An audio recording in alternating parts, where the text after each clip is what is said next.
All right, hello everyone. This is Dr. Shiva Ayyadurai. We have people up on Instagram joining in. We have people on Facebook. We have people on YouTube coming in, on Twitter. It's great to be here again tonight. We have a amazing, incredible, really heroes who are going to be joining us.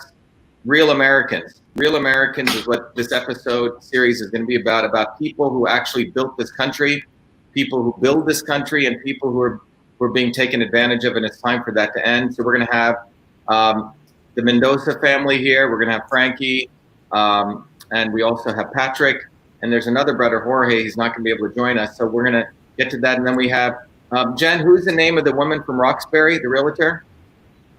Jen. And we have another a woman who is a realtor, a mother of three, who's also going to be joining us at around 9:45. So we have two really great guests. Part of my real intention here is we built quite a bit of following globally, nationally, and locally.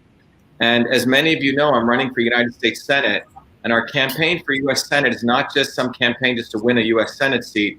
It's much more deeper and much more richer than that. It's actually about unleashing a movement for truth, freedom, and health, which really defines what this country is about. This country is built on freedom, liberty, and the idea with that liberty, we could really have discourse and debate, and we could explore science to get to truth, and from truth, we could address real problems and real solutions for the health of our families, our bodies, our infrastructure, and with that health, we could have the strength to fight for freedom. On all levels, our freedoms are being violated right now by the top-down model of lawyer lobbyists. Our truth is being violated by the fact that academia has become now the oldest profession in the world, where it's pay to play, and no one really talks about real health. We have dirty air, dirty water, dirty food, and we're actually destroying traditions, traditional cultures, which actually offered us amazing opportunity for food as medicine, about boosting the immune system. All traditional cultures were about boosting the immune system. And before I start, just to remind everyone of our campaign for U.S. Senate, I always do this so everyone is aware that we are running an important Senate campaign. Let me go here. And what you'll see here is, for those of you joining, is this is our U.S. Senate campaign. And our U.S. Senate campaign is quite profound because it's not just a campaign, just to run for Senate, but it's much more deeper than that. It's actually a campaign to build a movement, as I've said, for truth, freedom, and health. So if you go to shivaforsenate.com, you'll notice, again, I always like to emphasize this, even though it's repetition, but our campaign is about these three things: truth, freedom, and health. And it's about building a bottoms-up movement. We don't really care about mainstream media. We don't care about what the existing political establishment says. We know that the GOP establishment doesn't like us. I'm running as a Republican, but they consider me an outsider. Neither does the Democrat establishment. I come from a background of working class people, just like most of you here. And our movement is really about building this movement for truth, freedom, and health. One of the central pieces of our movement is we want to educate everyone about the interconnectedness of life, or what I call a systems approach to life. We can't trust the left, we can't trust the right, we can't trust the anti or the pro. That's how they want to divide us. But what we can trust is that if we start connecting the dots, we start seeing truth. And so anyone who supports our campaign, one of the things we do, and it's not supporting our campaign with money, you can volunteer for the campaign. We have so many people coming up bottoms up. But one of the things people can do is anyone who supports the campaign, I don't like to just take people's money. I give everyone this really cool ebook called System and Revolution, which teaches people what is a system and what does real change mean. And then also there's this really cool application I built with my own hands called Your Body, Your System, which gives people the ability to understand these principles of systems thinking using your own body. Now, if you can't afford the 25, give whatever you can. We know people are economically distressed. If you need a scholarship, write to me. Again, it's not about the money. This is really about teaching people how to take control of their lives. Those of you who are outside of the country, you can't support a federal campaign, but you can go right to Your Body, Your System. And Your Body, Your System is this great tool which comes when you support the campaign, but you can answer a set of questions and you can understand what kind of system your body is. So for example, that red dot in this triangle represents your body, and that red dot can move around based on who you are. This black dot, after you answer a different set of questions, represents how your body has been disturbed by either you're not eating well, you're not sleeping well, not getting enough exercise, being socially isolated, socially distanced, whatever that is. And the idea of health is to become you, which is when you're operating, when your immune system's working well, your body takes care of itself. And so this really cool part of the tool lets you figure out how different foods, as inputs affect your body to bring you back to you.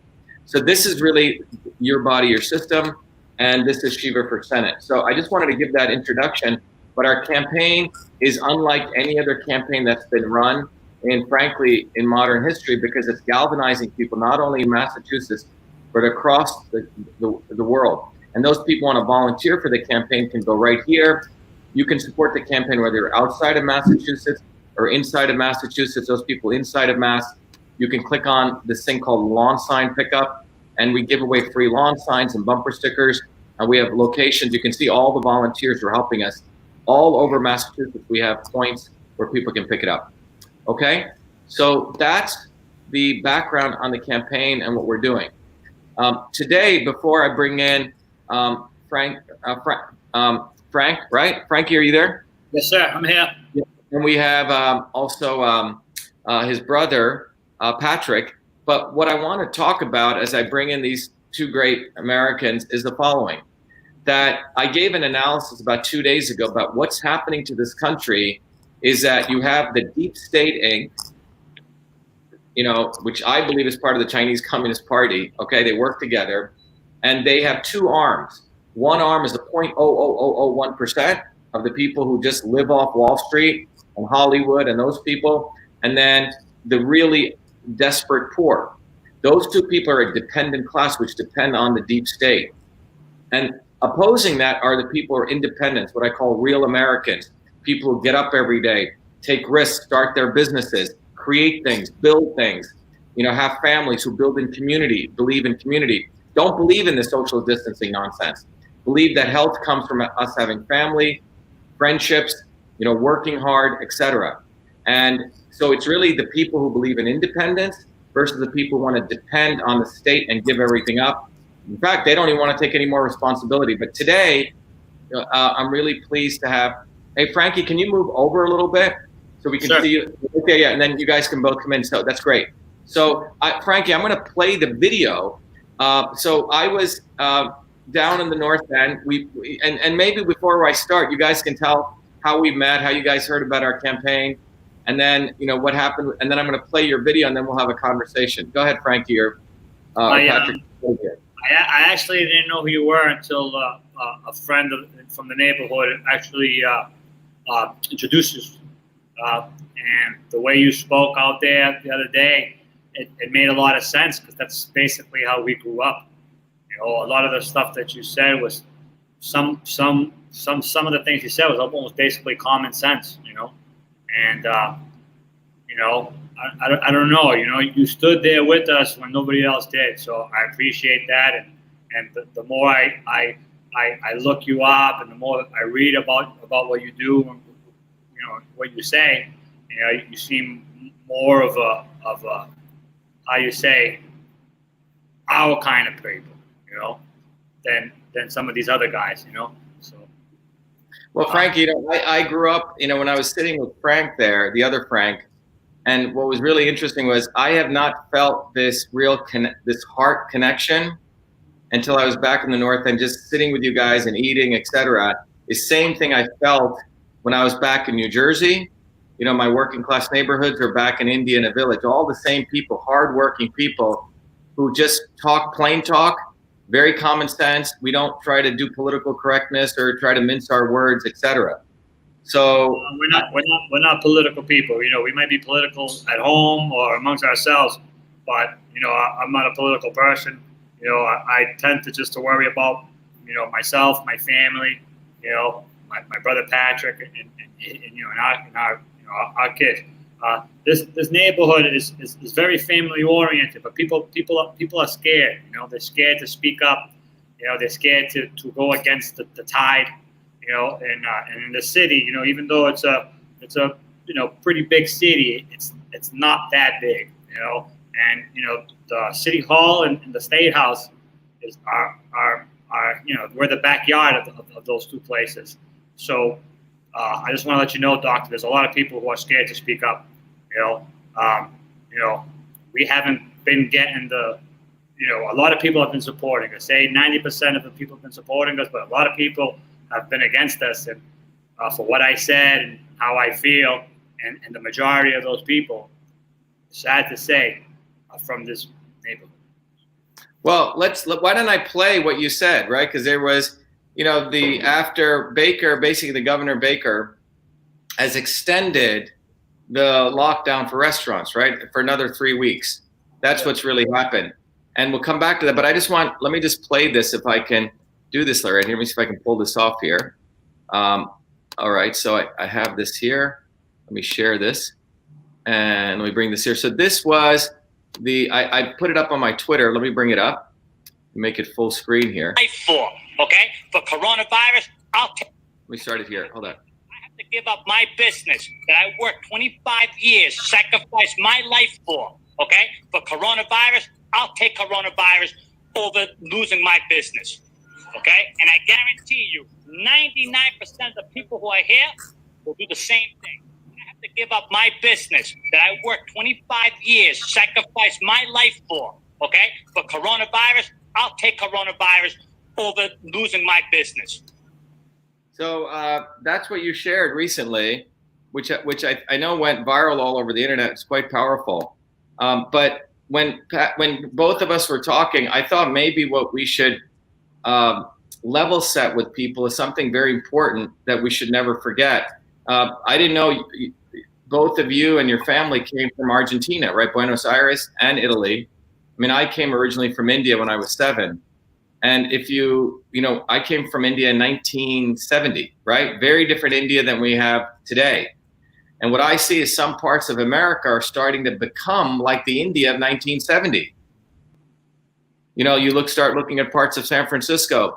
We have infrastructure in Massachusetts. Massachusetts infrastructure got an F minus minus. Okay, it's pretty bad to get an F or a D, but to get an F minus minus, we have the highways, the crumbling bridges, the water systems. And I know it would be very valuable if you can share with everyone here your guys' background coming from a place like Argentina. I was there about 6 months ago. I was invited by the government to give a talk there. And I saw amazing people, but you could see how the lawyers and the lobbyists, or the lawyers, by the way, next to the United States, the ratio of lawyers to people in politics. So if you look at all the lawyers in politics, that ratio, US is number 1. Guess what's number 2? Argentina.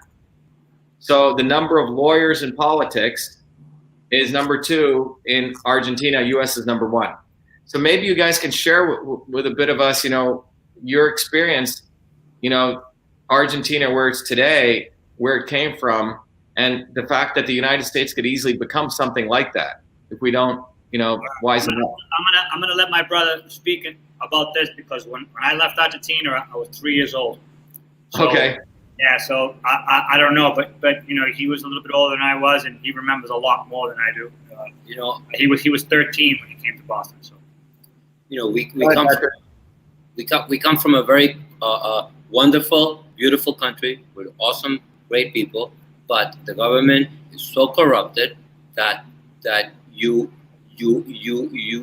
can't do or say anything that doesn't follow like their way, because otherwise you'll be target, and you won't be able to conduct business. And that is the way that we feel like almost right now. And that's how we ended up in Boston, to tell you the truth, because my father basically had to leave Argentina. In 1983, there was a little dirty war going on over there, and they had some information of a general who was torturing women, and they were going to release the information, and unfortunately the information was leaked. They were going to try to trial the general that did it, and his partner got kidnapped, tortured for 3 days, and thrown off the building. That's how we ended up in Boston. Yeah. My father was able to escape there with a friend that was actually in the government, which was run by a military at that point. And they told him that if you don't leave, they were going to come after him, or they would unfortunately come after us. So he got a press visa to come to America. And he came here first, and things back in Buenos Aires weren't doing good financially. The peso was dropping every hour. One thing my father told me, he says that it was so bad at one point that by the time you got to when you went to the supermarket, by the time you got to the checkout aisle, the peso was less valuable than when you walked in. They wouldn't put prices on the items, so because it would go up so fast that the help wasn't able to change the prices fast enough. Basically, something that's happened in Venezuela, Mm-hmm. And then my father ended up in Boston. He worked for Christian Science Monitor, and I think a year, maybe less than a year after, we left. One of the reasons why we left.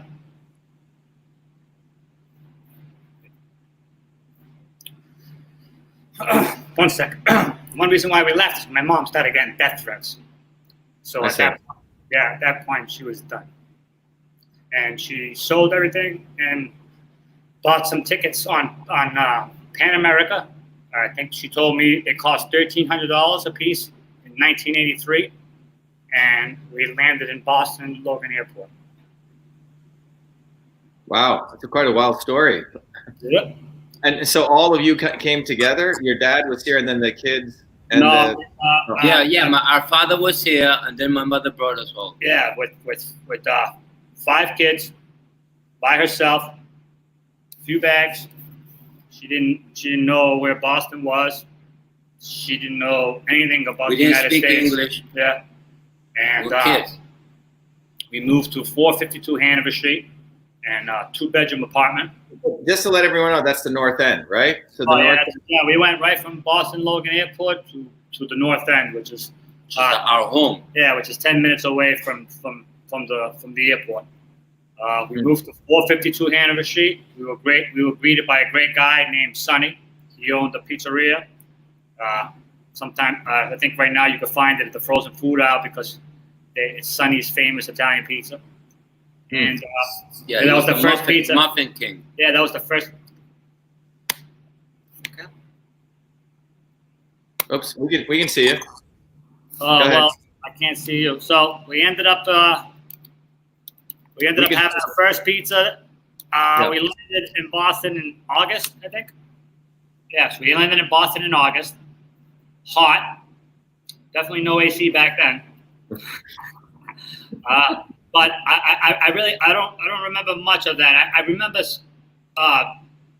little like time slots of it. One thing that my mother was great at was making sure that we were always happy. She always taught us that happiness and love was the most important thing in life. Well, so you spoke Spanish, right? All you guys? Oh yeah. And then did you learn Italian in the North End? No. Well, our grandmother was from Italy.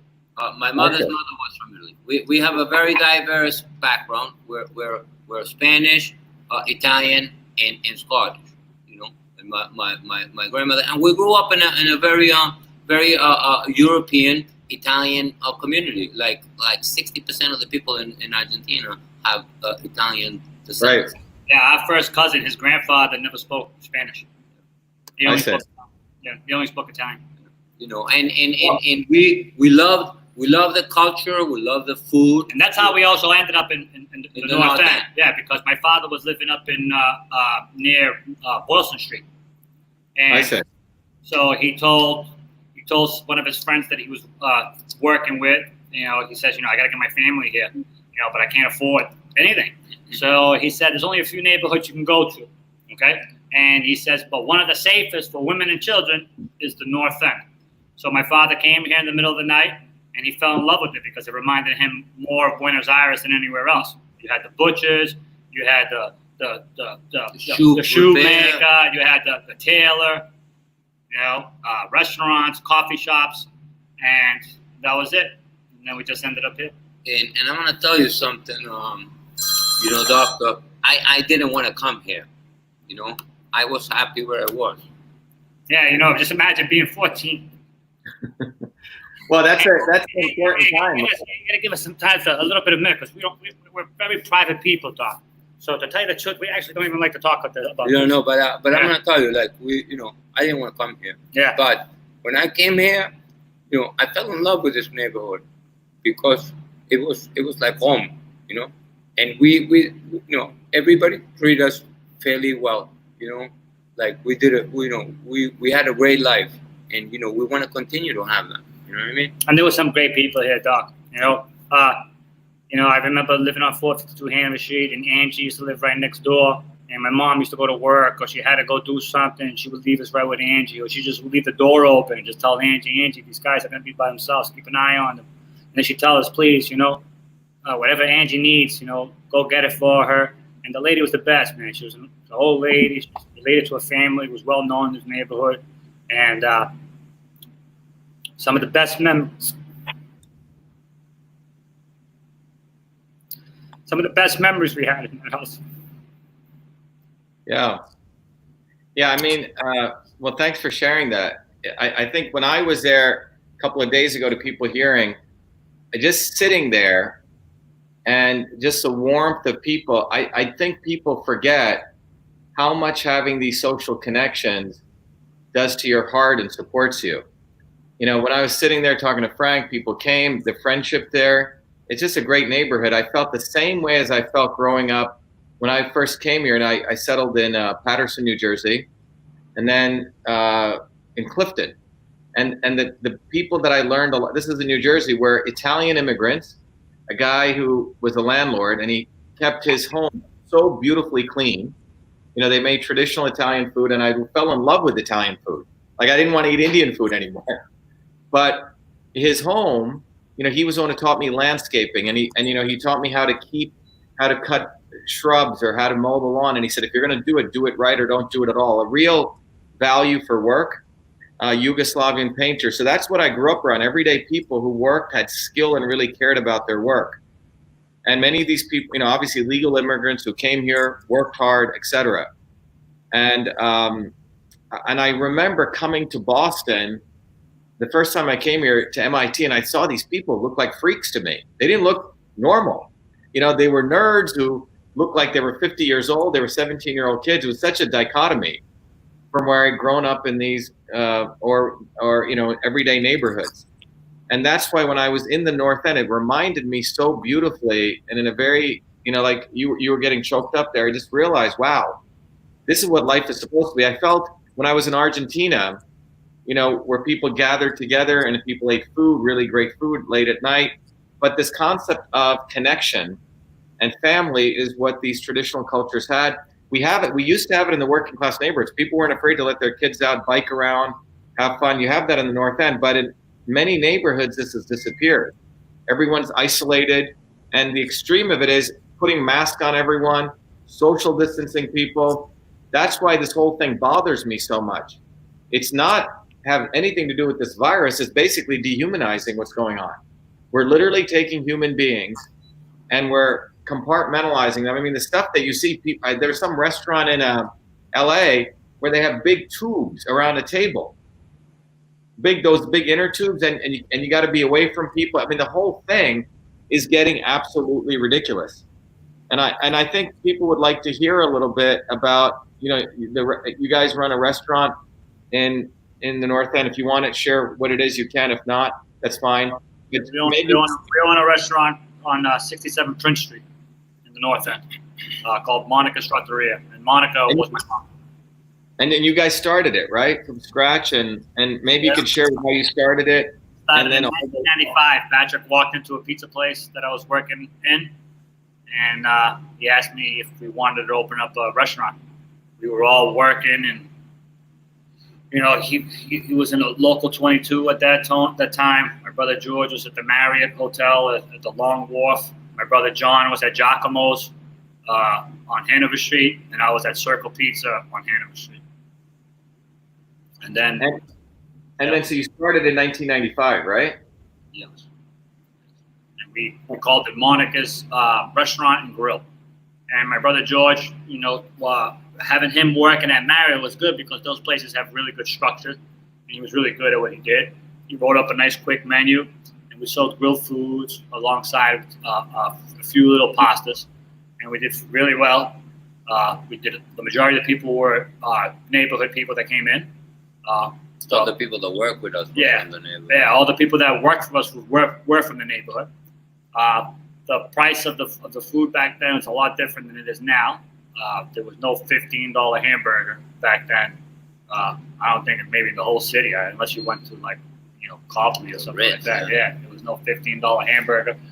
I actually have the first menu that was handwritten by my brother John in our office, and I think the hot dog dish was $3.95, and it was a grilled hot dog with French fries and bread made from a bakery that was a block away, and now they're in Revere, called Manny's Bakery, and they made these like beautiful hot dog rolls when we were kids, and we were like, that's when my mom went to buy her bread, so we were like, I used to go pick up the bread in the morning and dance with the lady that sold it to us.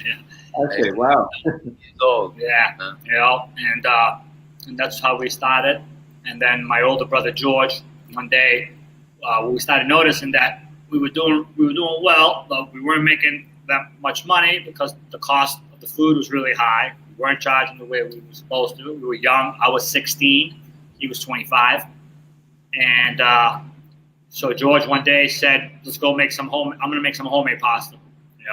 So the three of us laughed at him, and he went downstairs and he made some homemade pasta, and we ran it for specials, and it worked. And then to a point that one day we were like, we can't make burgers anymore. And the reason why we stopped making the burgers back then is because at 5 o'clock, 6 o'clock, after all the people in the neighborhood were done eating, the neighborhood was packed with people going to eat Italian food, and we were dead. So we were like, we want to stay open, so we started just running the regular menu plus the specials, and that worked. And then one day we're like, okay, we won't run the specials, and then we won't run the regular lunch menu or the lot of burgers and hot dog menu. We'll just do the dinner menu, and that was it. It just went off after that. A couple of years later, we were lucky enough to get the spot right across the street from actually the same family that had this place before us, and we opened up the deli, or the Solo Maria. So it was Monica Solo Maria. At that point, my mom left. She was a commercial teller at the bank on Hanover Street. She retired from there, and she worked part-time at the store. She ran it as a mom-pop place. And then, unfortunately, 14 years ago, in October, she passed. I went over there with the help of Patrick, and we transformed the store. Thank God, we've been doing really fairly well. And when we say we've been doing really well and fairly well and stuff, it's like we're only like creating jobs and creating like a beautiful neighborhood and stuff. We don't have anything. Yeah. Me and my brother, we're not rich. You know what I mean? And to rich to whoever's eyes too, because I feel like I'm rich. Oh no, 100%. But yeah, monetarily, like people think, they're rich, they own the restaurant. Yeah. We don't own the restaurant. The restaurant basically owns us. Yeah. We just work very hard. We're not nobody's hero, we're nobody's role model, we're not perfect. We're just humans trying to make ends meet, and that's all we want. And very private people too, though.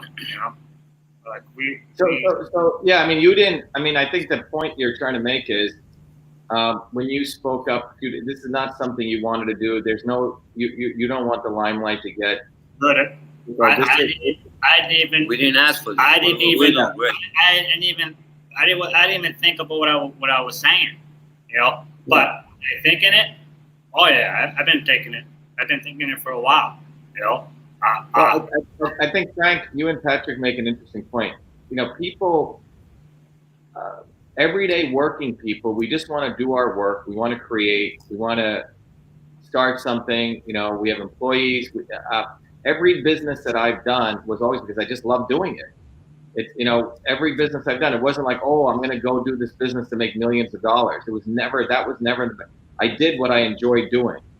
And then money came. But the interesting thing is, working people who create, who innovate, who start our businesses, care for our families, it was never about wanting to go start a fight, right? It occurs because we get screwed with over and over and over and over again. Finally, you know, all this pent up oppression comes out, and then you have to speak out. It's not something like we wanted to do. So I think when we look at what occurred with the starting in January with this coronavirus, right? The lockdown was supposed to be what, like a week or something, 2 weeks? Then it's gone on for a month. And I think what's interesting that I shared yesterday was Dunkin' Donuts was allowed to be open. Starbucks was allowed to be open. McDonald's was allowed to be open. And people say, well, you know, the restaurants could do takeout. But they don't understand. Restaurants weren't designed for takeout. The good family, you know, they're business-wise, they're designed for people to come in. No, I'm good.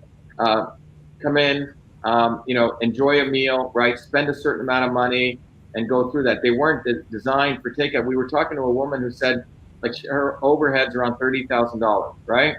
If she does takeout, she can only do a limited amount, maybe $5 or $6 grand. She doesn't make money. Basically, she's doing it for free. And basically, she's subsidizing the public. Well, we opened up for takeout tonight. You know, we made maybe like $200. You know what I mean? And that's not enough to even cover the cost. The cost you know? of anybody. We did We did it because, you know, I don't know why we did it, because we're better off closed. Yeah, to tell you the truth, we're losing money. Yeah, we're better off closed. Yeah, we're actually better off closed, and you know that you know, bring your workers back, business. For what? When am I going to bring my workers back? There's nobody here. And it's discouraging to the workers too. You know what I mean? Because nobody likes to be here. Okay, when you're not doing anything, you know, and it's, you know, I'm telling you, you know, if I was to take this laptop outside right now, it's a ghost town out here. You know, it's a ghost town. Yeah, I think maybe we'll take some questions. Maybe you guys can share with people on what is today's what, a Thursday night, right? If people go to the North End, it's packed typically, right? People are coming in there. It's full on a Friday, Saturday. I mean, I was there on weekend and there was no one there. Basically, no one there. Can you tell, you know, how many people would come into your restaurant on a normal day or on a weekend? And on a Thursday night, we will do anywhere from 75 to 120 people. Yeah, close to like 200 people. So tonight we did 6. Okay, so on a Thursday night, 75 to 100 people. Yeah. Yeah, and that's only between 5 and like 10 o'clock. Yeah, 11 o'clock. Right. We close. I have a license till 11:30. I don't want to. You know, in this business, you know, things kind of change as the night goes on. You know what I mean? So if the lockdown went, Baker's doing this lockdown for another 3 weeks, right? That's what the government wants to do. Suppose it went for another 2 months. What would happen to a business like yours? I don't know. We'll make it, because you know why? Because I won't eat. I won't get paid. I don't have an SUV. I don't live in a beautiful condo. You know, I have a tiny little apartment. So let's frankly, we are the bottom of the barrel. We're grunts. You know, we'll survive. This restaurant will be here. You know, 6 months from now, 2 years from now. The only way, Doc, that this restaurant won't be here is if me and Patrick give up. Die. Give up. You know what I mean? I'm telling you, because you know, you're talking about, you were just talking about fast food places and stuff like that. To tell you the truth, man, I have a real good relationship with the landlord here. Okay, very good. Right now, he's sitting in a beautiful house in down south in Florida. Okay, so he doesn't want to open up a restaurant. Okay, you know, we could easily sublease this place to a chain. You know. Yeah, they have a McDonald's, and we own the property across the street. And we could do the same thing here. Starbucks. I'll put a Starbucks over there. They'll give us $15,000, $20,000 a month. Yeah, top dollar. But we were one of the, you know, me and my brothers, we were one of the ones that were the most outspoken with a lot of people in the neighborhood over Starbucks. You know, I don't eat Starbucks food. You know, it tastes like cardboard. You know what I mean? I don't know. I drink coffee. You know what I mean? And I don't mind. Yeah. But we don't need to have 4 Starbucks in 1 square mile. You know, you don't need I remember in Harvard Square. Whoops. We're getting feedback. I don't know where we're getting feedback. Okay. I remember in Harvard Square when I first came in '81. You know, it was all, you know, you had the Worst House. You had all these really cool local restaurants. And somewhere around 1995, all the big chains came in. Do you remember that? The Dunkin' Donuts. Somebody actually mentioned that to me today about Harvard Square. Yeah. It became a mall. At 2 in the morning, there used to be music, right? People, street performers, all that died around 1990. And it basically look at Newberry Street. Yeah. Oh, downtown Boston. It's downtown Boston, the North End. We have all kinds of stores empty because people can't make a living. You know, with the rent, the taxes, the licensing, and you have a city that's not welcoming. You know what I mean? Because you would say, okay, let's welcome a business into it. Let's help them open up a new place. There's no help for you to open up a place. There's no incentive for you to open up a place.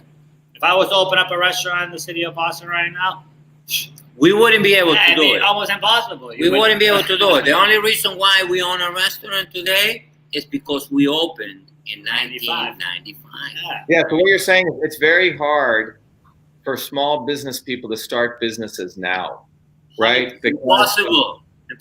You got to pay $15,000-$20,000 rent. You know what I mean? Yeah. It's going to cost you, anywhere from $200,000 to $500,000 to set the place up. And that's another thing too, Doc. I bet you if you look into it, there's a number of people who are leaving the city. And not only Boston, okay, New York, okay. The people of New York are starting to say to themselves, "I don't have to pay for the taxes in Manhattan when I can go to New Jersey." Okay. I don't know. Like in the different, there's different cities. Quincy's mayor is more pro business than the mayor of it seems like the mayor of Boston. And let me tell you, I'm gonna get probably some backlash for saying that. I respect Monty Walsh and I respect the work that he does. Okay? I really do. Okay. I have no personal problems with either him or the governor. Okay, but I've seen some of the CDC guidelines for school in September, and to tell you the truth, this is not the world that I want to live in. Okay. Yeah. And to tell you the truth, it's becoming now it seems like it's beyond my restaurant. Okay. Or what we do for a living. Okay. I have to raise a family here. Okay. It's very, very hard. It's not easy. It's very expensive. Okay. I got to create a job for myself because I've done this for the last 25 years. So I can't retire right now. I'm not going to get a pension from anybody. I can create my own pension. Okay. And, I feel today I felt the most disenfranchised I think I've ever felt in the United States. And we grew up in a very poor neighborhood in some really rough times. And I'm telling you, I feel totally disenfranchised with my community, with my city, with the state, and with the country as a whole. You think I would want to pack up and leave right now? No, I don't want to. Do you think I want to give up right now? No, I don't want to. I was told today that I should stop. I should just bow down, and end it. Because there's going to be repercussions for what I said and for what I'm doing. I had some people call me, tell me, why are you putting my name on the radio, man? Why are you doing that to me?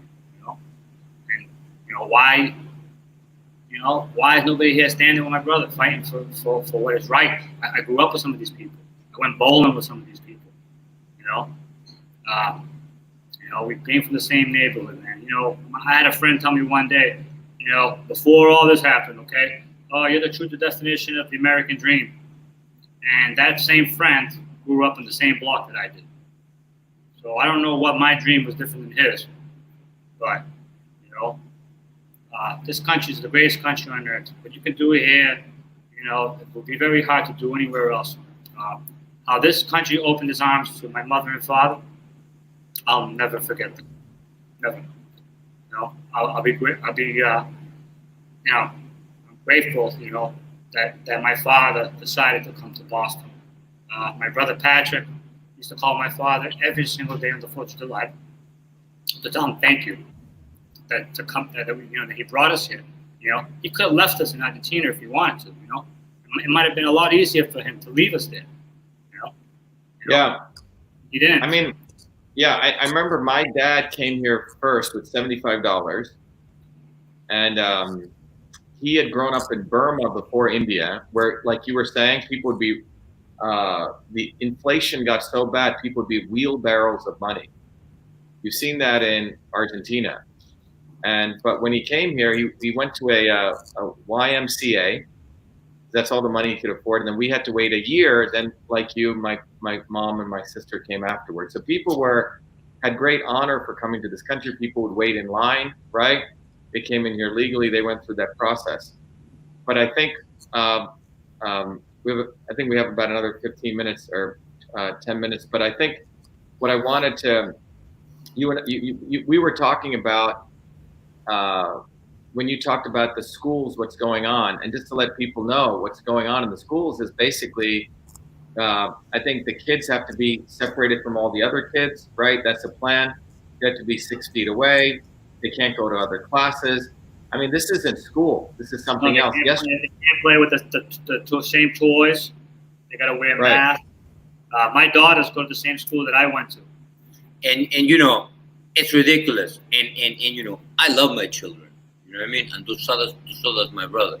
And we love kids in general. We host lunches here where we teach them how to make pizza, pasta, and you know, we don't want anybody to die. But to do that to a child, it's like, it's insane. What they're doing to our kids right now, it's like, you know, my wife has to be a teacher.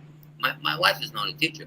She's a wonderful girl. And God bless her. She is doing it. Yeah, great mother. But she's not. That's not her job. Yeah, the mother of my kids. She loves my girls, you know. But we're not teachers. I opted out on that stuff because I could barely do their math now. Okay, and you know, and then they want me to sit there and do it with them. I can't do that. You know, and another thing too, I can't stop. If I stop, my kids don't eat. They won't have health insurance. I mean, I won't be able to pay for their home, for their clothes. You see how much pairs of sneakers are for 11-year-old kid right now. I mean, it's no joke. Okay, and we live in one of the most expensive parts of the country. Yeah. Okay? Our rents and our mortgages are off the hook. Our property taxes are off the hook. Okay, and now not only do we live in one of the most expensive parts of the country, we live in one of the oldest neighborhoods in America. Okay, where the sidewalks are tiny, where we're on top of each other. Okay, like you can't apply rules to me from a place at the seaport that has gigantic sidewalks, huge dining rooms that fit over 300 people. Okay, you can't compare that. You know, and that's where it gets me upset, because I understand that these people are trying to do things, but where's the thought process? And the common sense. And it's common sense. And some of these people know these. They're born and raised here. So they know the area. And you know, doctor, we liked you and we agree with you because you told us things that they're telling us. They're lying to us. You know what I mean? The masks, the separation, you know what I mean? It's all like insane, you know? Oh, Doc, and I'm telling you, man, I remember the first like lockdown, and they said, well, it's going to be whatever, say the April 22nd. I don't remember the dates because I forget what day it is. I have to ask people every day, or I can check my phone what day it is. You know, I remember looking at those days and saying, "Oh, what a score! 7 more days of this, and this is over." Okay, and then they add on 2 more weeks. So you're like, "All right, 2 more weeks and it's over." And then they tell you the day that they were supposed to open, that we're not going to open. I don't understand. Like, you can't play God. You can't walk around a person protecting them from everything bad happen to them. You know what I mean? A lot of bad things can happen to any one of us. We can get shot. We can get run over by a car. We can fall down the stairs. We can get cancer.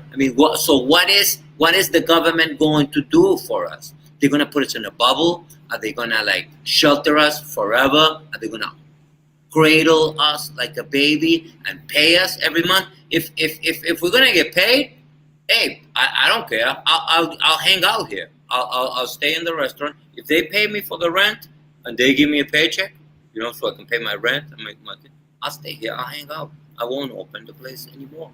You know what I mean? But how can they possibly do that? You know what I mean? And how are we supposed to take care of each other, Doc? If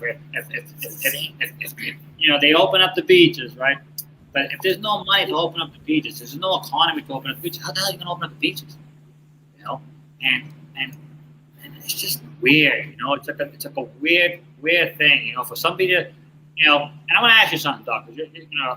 You're a lot more educated than I am. I graduated high school, Malden Catholic, and my brother Patrick graduated from Charlestown High. We are a nation. I'm very good in history, so I know my history. But we're a nation that's built on laws. Correct? Yeah. All right. Yes. Yeah. How are these people allowed to pass rules? Rules are for monarchies and dictatorships. That's not. Right? So I don't understand these rules anymore.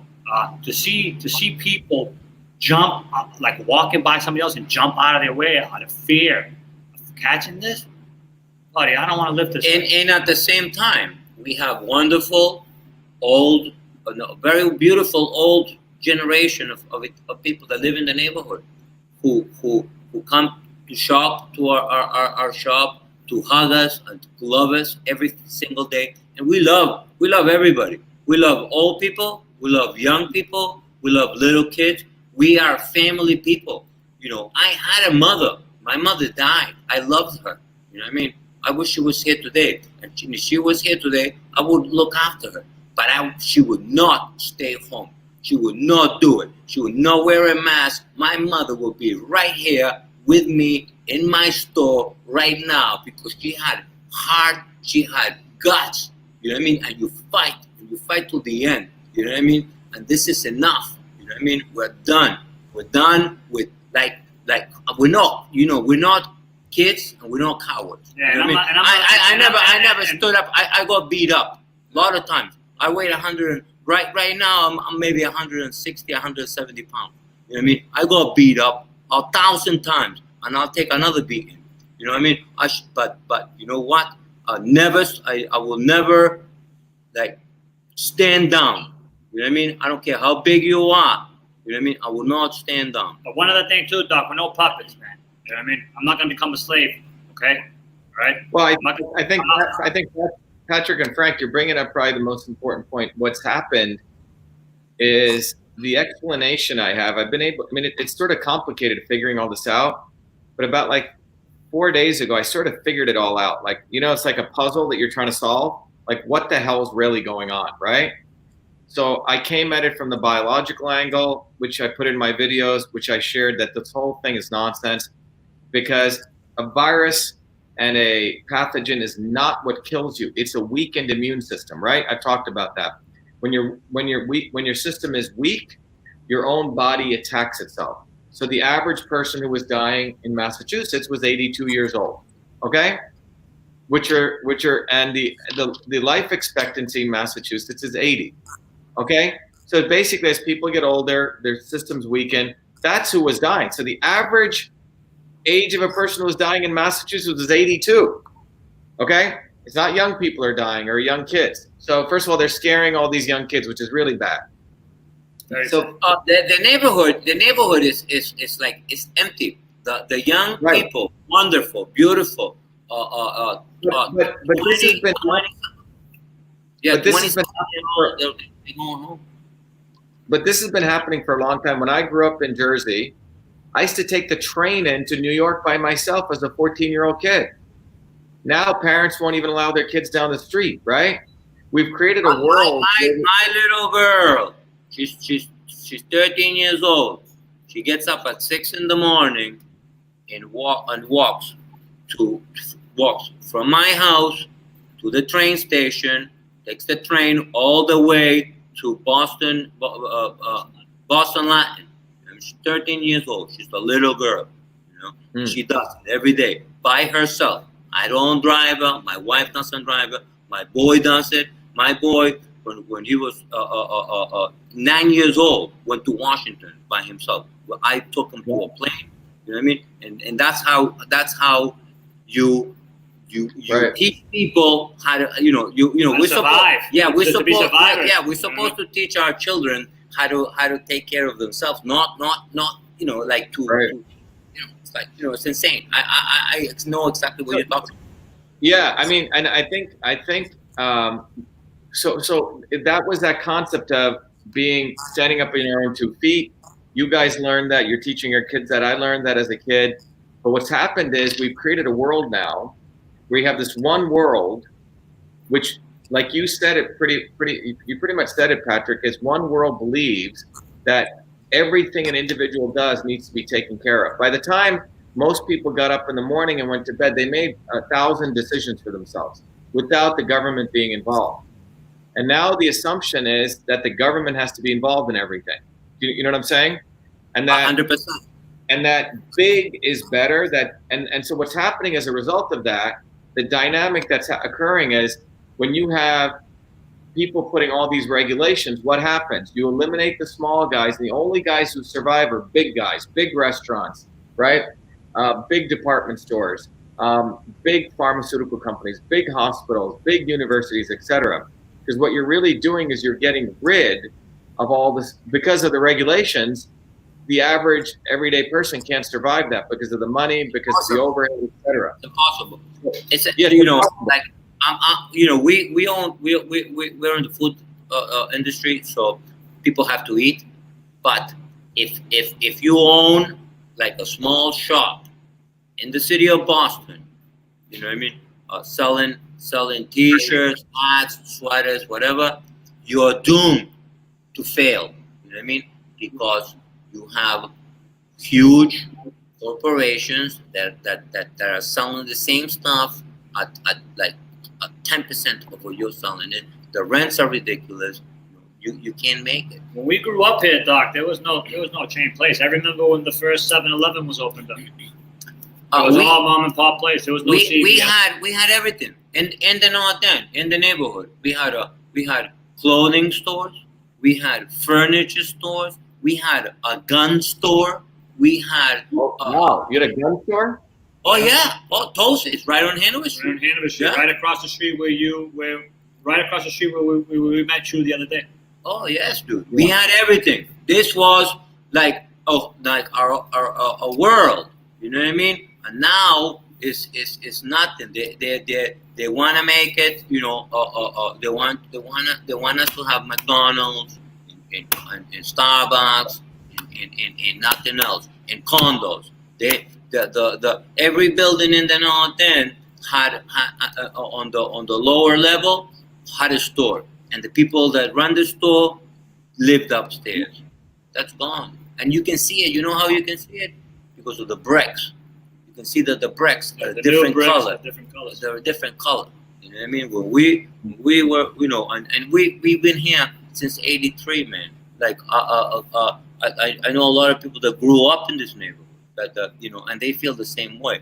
They don't say it, and it's sad, Doc, too, because to tell you the truth, it makes you think to yourself, wow, I might have made a wrong move. I worked this hard. You know what I mean? If I went to work for the MBTA right now, we'll be getting paid. I'll be home. I'd be close to getting retired. Yeah. Be close to being retired. Oh, we will be retired. 25 years. Dude. Yeah, and let me tell you, and I'm a decent hard worker. I would have showed up every day. I would have moved right up really fast in the Ladder. pole or the ladder of the work. And right now, I'd be retired. You know, I would have my weekends off. You know what I mean? I could spend the time with my. And another thing too, Doc, this job, you know, it's not a clock. You clock in. You're like, all right, 40 hours a week. All that shit. Man. We work all the hours. Yeah, there's been times. Yeah. One time that we renovated this place, me and my brother Patrick slept here, so we would wake up early enough to be here to start the next day to finish the job. The first renovation that me and my brother did over here took us 3 weeks. And you had to see the hurdles. You know, doctor. You know, I we're not. Well, are you guys there? Yeah, we're here. Hold on one second. I think maybe I think, first of all, thanks a lot for sharing all this. I think people sort of get your entire journey, the struggles you've gone through. What would you say to people what they should do right now, given everything that's going on? What would be your message? You know, we're fighters, so we can't tell you anything else other than keep on fighting, man. Yeah, you know? Keep on fighting and try. And try. You know, to you know, because like Patrick said in the beginning, you know, we're not perfect people, right? We got, you know, we've done our share of bad shit, okay? You know, but don't stop fighting.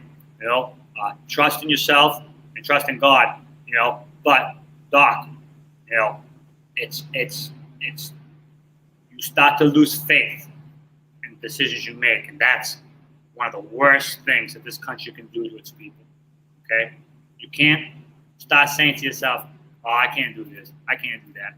Or I'm just gonna follow what they say because, you know, it's okay. It's enough. Enough is enough. You know what I mean? We don't want to do this. Yeah, and they're gonna come down hard on us. Oh, they're gonna come down hard on us, and Doc, and I'm all set, man. I'm all set looking at politicians' refrigerators that cost $24,000. Yeah, I want my own $24,000 refrigerator. Okay, and not only do I want my own $24,000 refrigerator, but I want to do it in a legal way. Okay, I don't hurt anybody. I don't want to hurt anybody. I don't want to involve anybody. Okay, me and my brother Patrick and my brother George and my brother John, we did this and we brought this pain upon us. Okay, we never asked for money, for signs, to put up in front of our restaurants. You know, there's something in the city that you can get a grant from the city of Boston. Okay, so they can pay for your sign in front of your restaurant. Okay, I think that's unfair.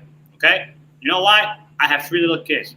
Give that money back to the little kids. Give the money back to our Boys and Girls Club. Okay, we don't have a Boys and Girls Club in the North End. Okay, we have one building that is ancient. Okay, right, and there's no renovations. Okay, you know, and it's like, well, I'm done. It's just not fair. Okay, and I know we're a country that things are not always fair. All right, but now it's starting to look a little bit different. And you know, one thing that we talked about today, me and my brother Patrick, is in Venezuela was the 4th largest economy in the world. Okay, 50 years ago, 4th. Okay, right? You had you had the United States, Russia, China, and Venezuela. Okay, this pictures of Venezuela right now, where their currency, where their money is on the floor. Okay, we actually have a friend, a lady that is from Venezuela, and she tells me that her sisters can only leave the house in the early morning hours because that's when the bad guys are sleeping. Yeah, and you know, and another thing too, Doc, education. Okay, all right. They're not educating the kids with the history of this country, and it's now you start to think about it, and you don't want to start thinking about conspiracy theories or not. But is there a purpose because of that? Do they want our children not to know about where their they history? come from? Yeah. Okay. If you don't know where if you don't know where you come from, you don't know where you're going. Doc, we live around the block from one of the oldest buildings, okay, in the country, the Old North Church. Okay, this around the corner, okay, there's tunnels underneath the building still okay, from our founding fathers that were smuggling things so they didn't have to get taxed on it because they were getting ripped off. And they started a revolution for a 3% increase in taxes. 3%, okay? And they created this sort of government. It might not be the best, okay? But out of the rest, it is, okay? And it's a very, very fragile thing. And what people don't understand is that you could lose it. The government wants you to depend on them. So if you depend on them, they can lead you. They strength is in numbers. Number. You become strength is in numbers. You know what I mean? If there's more people that depend on you, the more powerful you are. Okay? And let me tell you, Doc, we went from 60 people to 11 in 3 months. Okay? If we wanted to, we could probably go down to 9. Okay? Me and my brother Patrick, we're not working. Okay? All right? We're not working. Okay? So we can give somebody else a job. Okay? So I think Frankie and Patrick, I think one of the things is first of all, this was great. We should do it again. What I want to say in closing maybe is the following. Last week, I told people that, as part of our campaign for truth, freedom, and health, we wanted to come up with something tangible, like demands we could make. And the 5 things that I put together, I got like thousands of emails coming from people. And one of the things was that this should never, ever occur again. And one of the ideas is this, that no government should be able to lock down any business in any sector. Here's an idea. Unless, let's say, 67%, they call it a supermajority agree. So in the restaurant business, no one can shut down the restaurant business unless 67% of the restaurants agree they should shut down, or nail salons. You follow what I'm saying? That's one idea. So this means power goes back to the people who actually create value.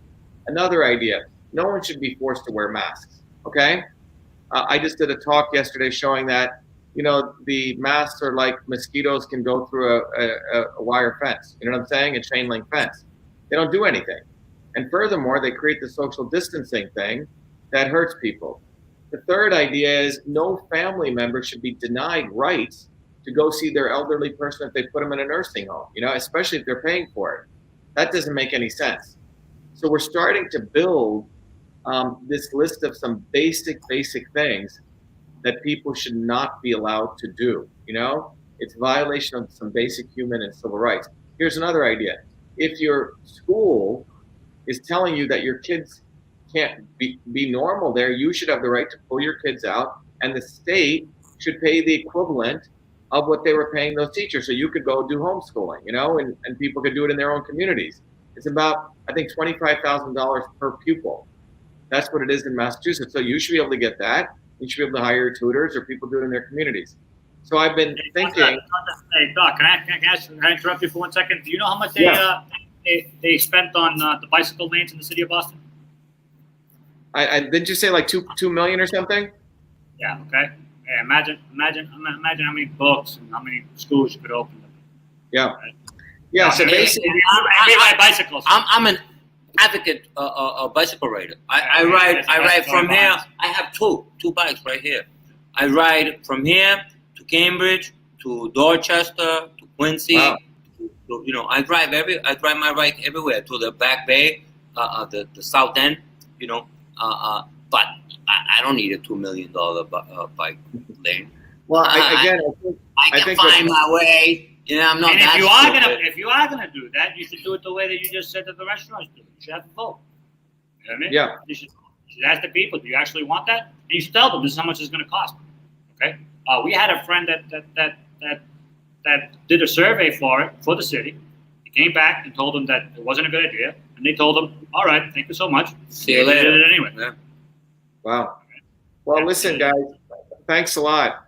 I have another very incredible person joining us, but I think, I think the takeaway what you're saying is we have to remember where we came from. We have to fight, and everything is pretty fragile, right? Just because we have all these rights today or all these things doesn't mean we're always going to have them. We have examples of countries like Italy and Argentina where things, or Venezuela, like you just said, where rights, economies can disappear overnight. And I think right now, the elites in this country are running an economy which is based on sand. There's nothing real to what they do. What's real is what you guys do. What's real is, what everyday working people do, have skills and start businesses take risks. That's what's real. These guys are living in a fantasy world, and they want to bring us all into their fantasy world. But anyway, thanks a lot. Thank you, Doctor, for having us. Yeah, thank you so much, Doctor. And one thing too, just what you just said, this disease, one thing that I think is going to come out good of it, it exposes, okay, all right, what's going on in not only the United States, but all over the world, okay? Exactly. We have a country that was supposed to have the greatest healthcare system in the world, and we don't make our own penicillin, and our enemy makes our penicillin, okay? Yep. And I think we need to wake up to that. For that matter, yeah, lots of different things. We have shortages in hospitals right now because of the supply chain issues. Anyway, thanks, Patrick. Thanks, Frankie. Thanks for all your. Keep up the good fight, man. God bless you, man. Thank you. Good night. God bless you. Be well. Jennifer, are you there? Hey, Jen. Yes. My system, I can't click anything. I think I'm gonna have to reboot and come back. Is that all right? I'm in it, so try doing that and see if it stays live. Oh, okay. Yeah, I think it will. So can you? Yeah, I think it's okay. I just don't see anything, but still everything's streaming. It looks like, right? It is. Yeah. Yep. And Okay. Taylor's here as well. Okay, so let's just bring. Can you drive for me?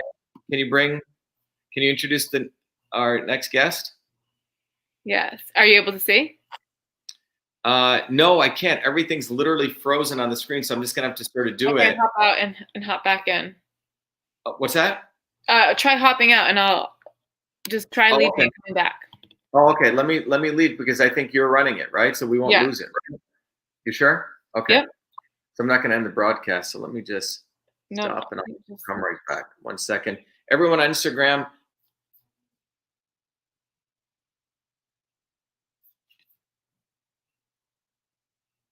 And he's frozen. I'll be back in a second.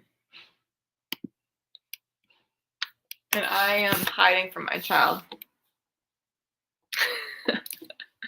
I'm like, this is what a mom looks like. Right? In the closet, haven't showered in 2 days, got too much sun. I'm not sure. Here, I'm going to remove him and see what happens. 1 second. See if he comes back in.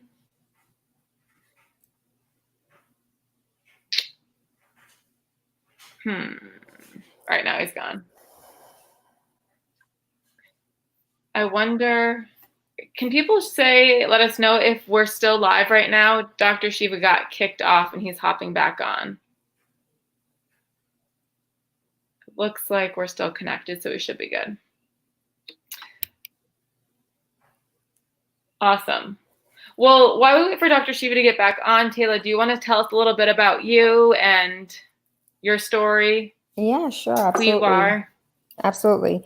So my name is Taylor Andre, and I am a radio personality in the city of Boston. I'm also a real estate agent, credit repair, political advocate, education advocate. I kind of have a lot of hats depending on what day it is and who I'm talking to. I am a mother of 3. I have a 16-year-old, a 14-year-old, and a 2-year-old. I don't know why I made that decision 12 years later. But my son is 16 years old. He started off at Boston Public, Henry Grew.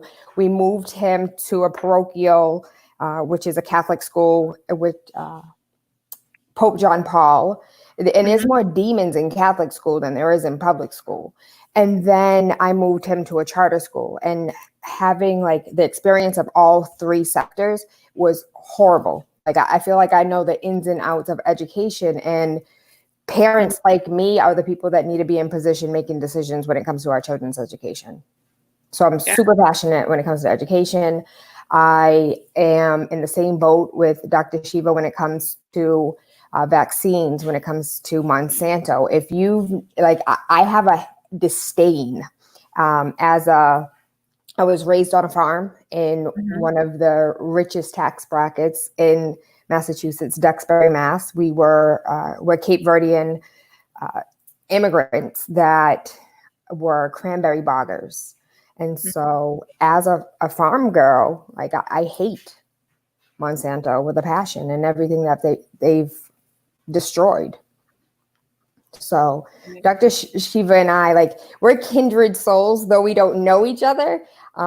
We definitely are on one accord. So what do you do right now? You're in, where do you live right now? Or did you say in South Boston or Roxbury? No, I'm in Roxbury. I'm in the here in Dudley. And I'm and you have 3 kids, right? I think I do. Mm-hmm. Yeah. 16, 14, and 2. And how did you hear about what we're doing? Did you see the videos? I'm just curious. So I'm not new to you. Like, I've been here. Okay. So I'm familiar with you. I'm familiar with your work.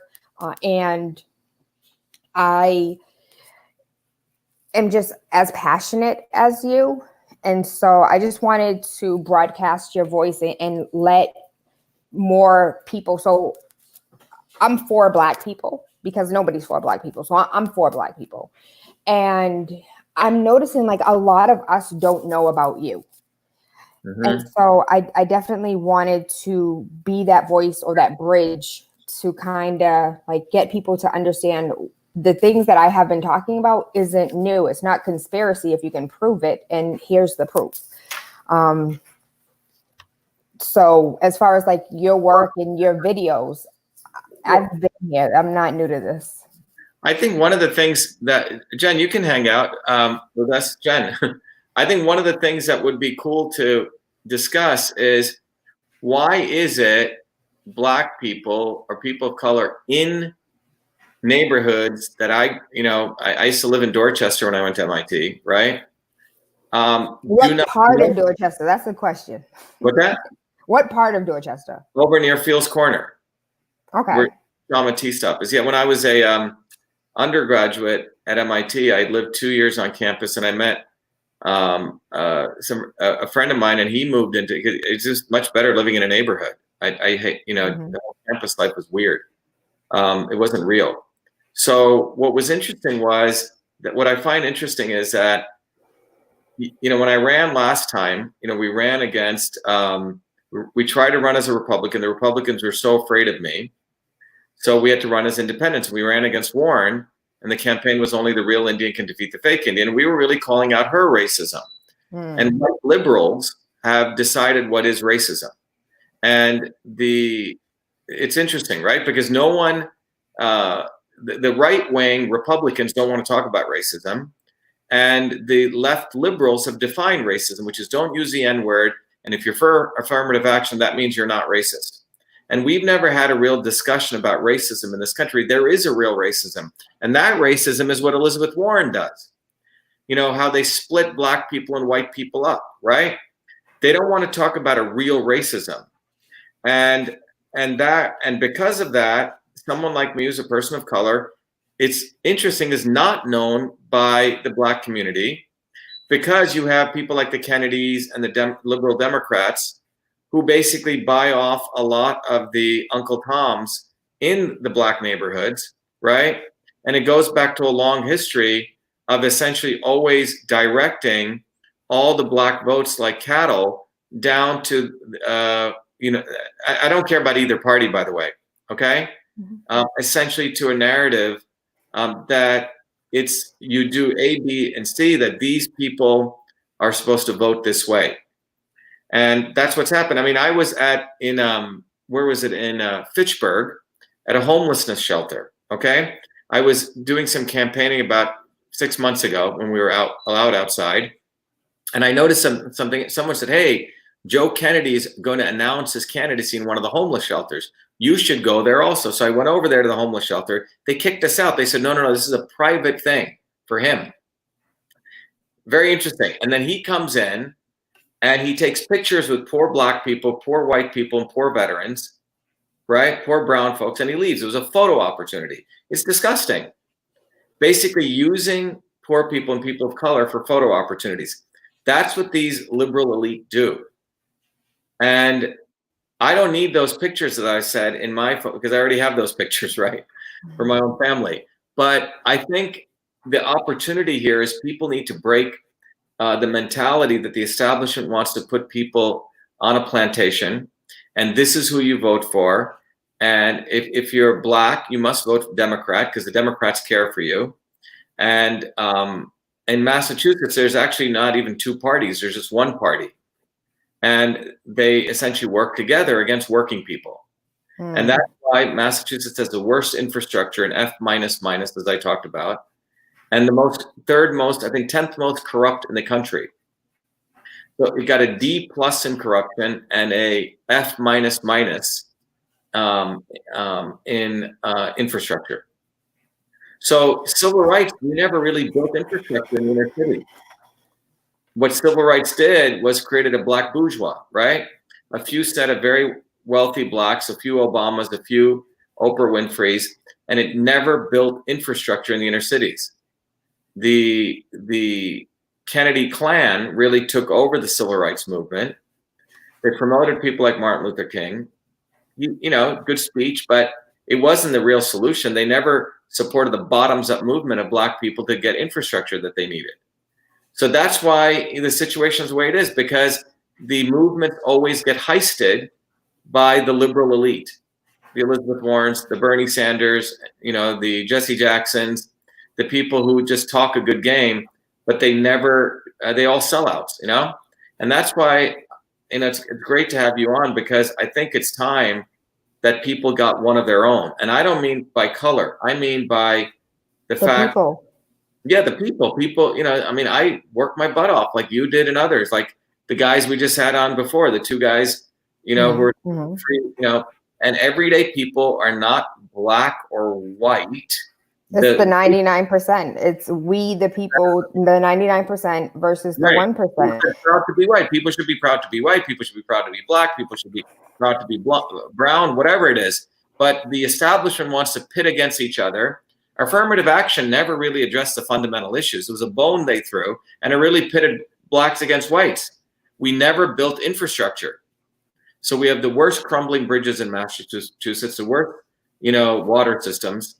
So I think, you know, I'm looking forward to working with you, because, and on the ground, this is not going to happen by, you know, the Bay State banner putting a picture of me, because they're already owned, you know, or many of these groups, because they've been owned by the Democratic establishment for so long.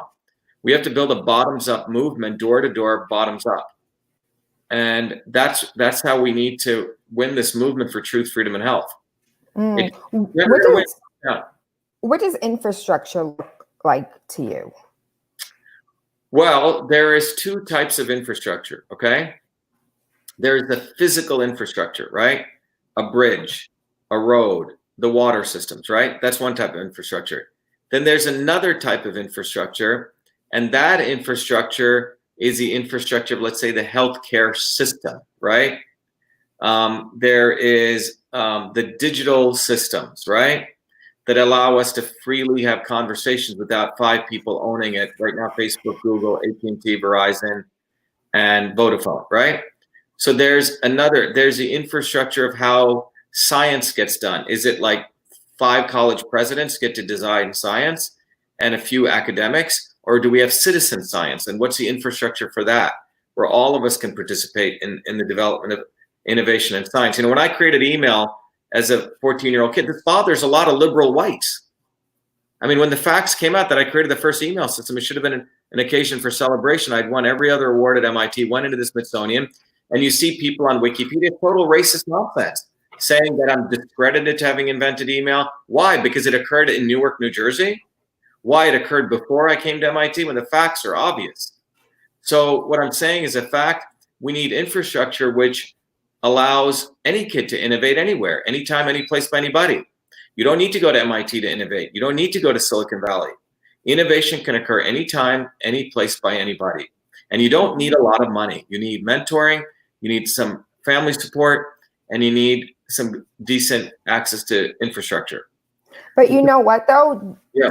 Though those are important, when you take a look at some of our African babies that are overseas and foreign, that are creating windmills and creating electricity out of solar panels, using toys that they found out of the garbage. Like, really, those things are great, but we can still see innovation without those things as well. And so I can't think of the name of the gentleman, but he created like an osmosis type turning dirty water into clean water and ended up losing his life. And so we don't have enough protection for, he should have been protected. Personally, I believe once he came out with this invention, did not have the proper like wherewithal to have it patented or, you know, copywritten or to make it his. And then I believe it was 6 to 8 months later, a gentleman from Norway, all of a sudden came up with the same idea. So it's things like that for me that are problematic, and that. Well, that's what I call real racism, okay? There is a real racism, and that's created by the elites because, and everyone needs to understand, white people and black people, what's happened is it's not racism and sexism, the real forms of it exist to lower the cost of labor. That's what it's about. You have to diminish one, and they did it to, let's say, when immigrants first come, right?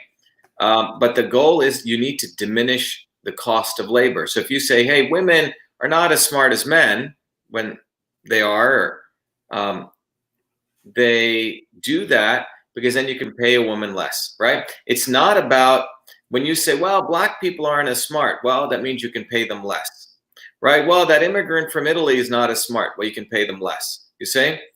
So this is done, this diminishing of humans is done, and the segregation is done across all different ways to actually reduce the cost of labor. You always have to follow the money here. So if you have too many innovators, well, think about, they do innovation like they do genetic engineering. You talked about GMOs. Mm-hmm. The way that innovation is done is the way genetic engineering is done. They want to farm innovation like, okay, when you go to MIT and you get your degree, then you're an innovator. Or you could be a Harvard School dropout, right? Bill Gates, then you're an innovator. That's cool. But you surely cannot ever have invented email in Newark, New Jersey before you came to MIT. See what I'm saying? I got you. Because if we could have, let's say, 20 million innovators, we know what that does? That lowers the cost of innovation. They don't want that. They want only one Facebook, okay? Because then a few venture capitalists make a lot of money. They want to actually, choke the supply of innovation. So you make innovation being something, oh, that's so chic-y, right? Oh, isn't that person so smart? They innovated something, when innovation's in our DNA, everywhere. So this area of diminishing people is done to control, just like they want to farm GMOs, they want to farm innovation. Only Silicon Valley, only MIT, only Stanford can innovate, right? Everyone else is stupid. So they have to control where innovation comes from and where the credit is given. So, and I can speak to this personally, when I was at MIT, I invented many things, right? I was cool, I was on the front page, but when the facts came out that email was invented before I came to MIT, it's not just about race in my case, it was race, but it was also the fact that it was done in Newark, New Jersey, before I came to MIT, and I was 14 years old. It's like 4 strikes against me. The truth is, there's a lot of young people in a lot of places who can innovate. And if that truth comes out, that means we're going to have a problem, because it's going to lower the cost of innovation, which means it's going to lower the cost of goods.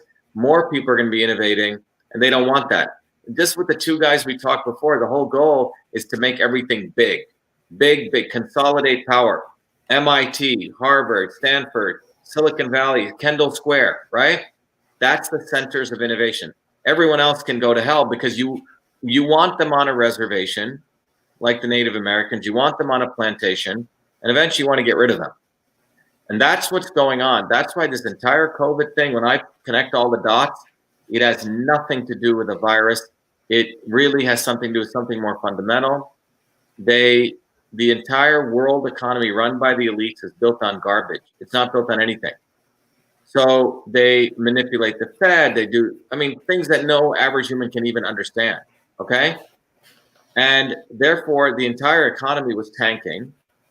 And in order to save their tanking economy, what they had to do was, it was going to tank really, like right in September, it was going to crash. So they, in order to make the crash not go like this, maybe make it go like this and come up in some weird way, right? They created this virus to reduce the supply of money. I mean, to reduce the demand for money. So interest rates wouldn't go up, because the elites do not want the interest rates growing up, because they're all living off debt. All of their big companies, they're not really making anything. They're all debt-based companies. So they can't have interest rates grow up.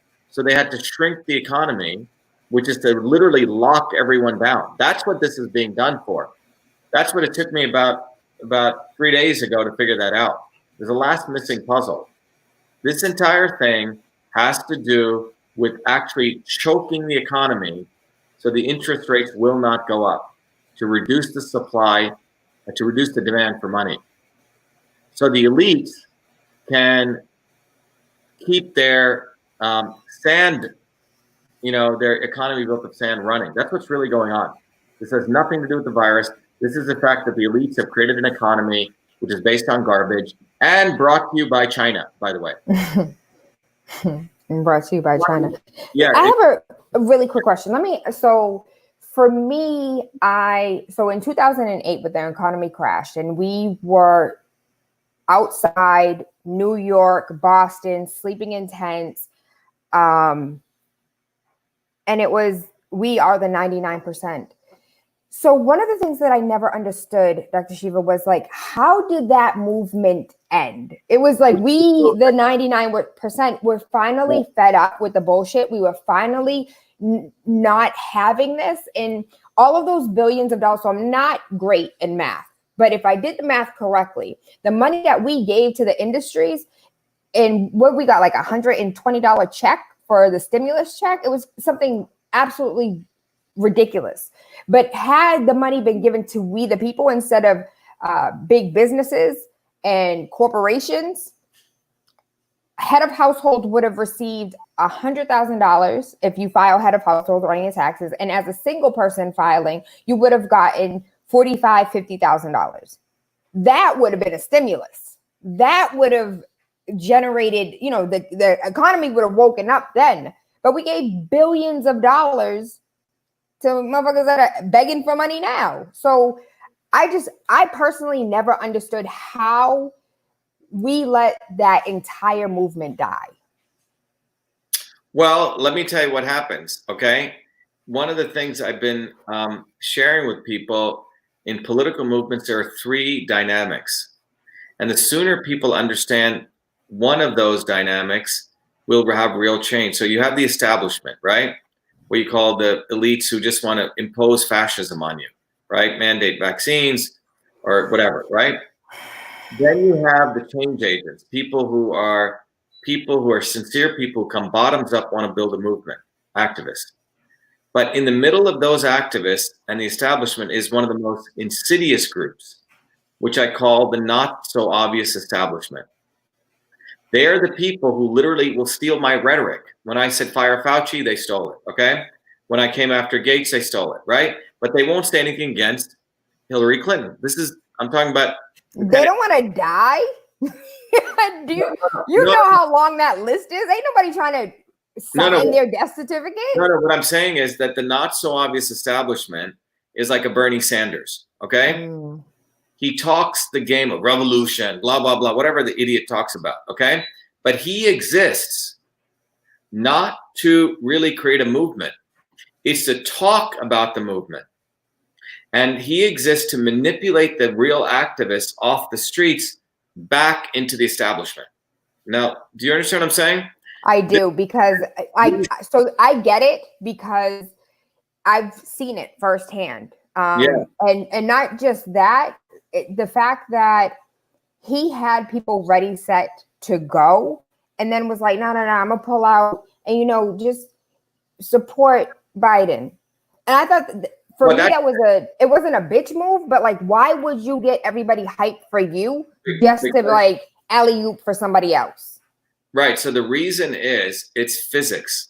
So it's the law of the world where there is the establishment and there are the real change agents, which is what we're building, a movement bottoms up. And then there's the real scumbags with Bernie Sanders. They're literally, you have force, you have mass, and you have acceleration. You have the establishment, you have the scumbags, who I call the not so obvious establishment, and you have the real change agents. This is the reality of what's actually going on.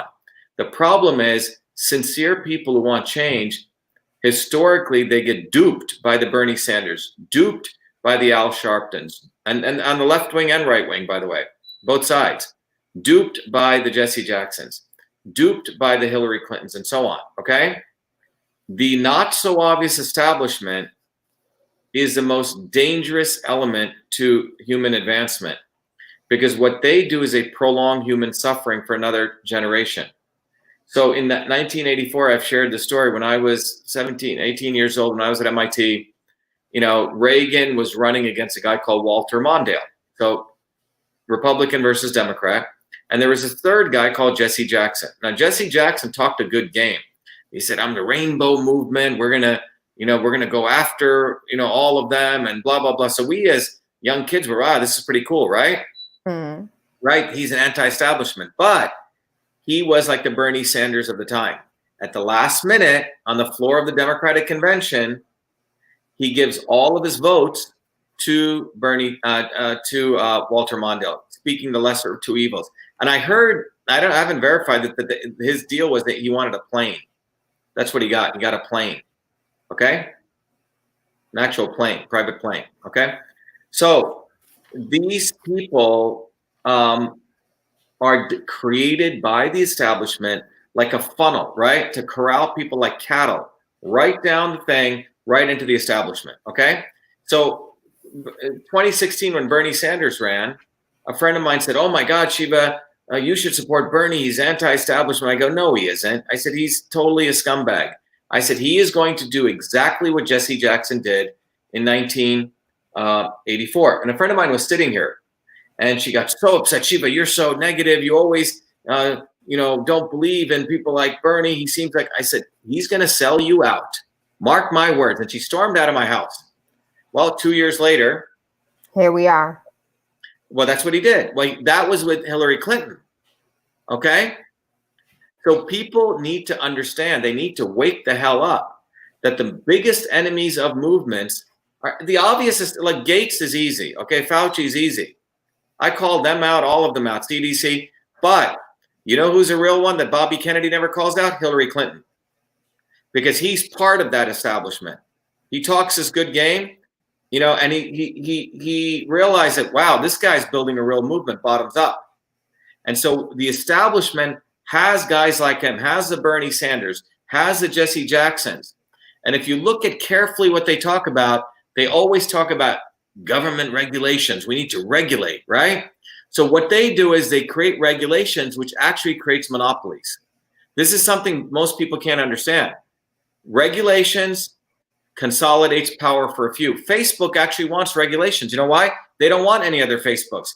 Tobacco companies wanted regulations because they don't want any other big tobacco companies.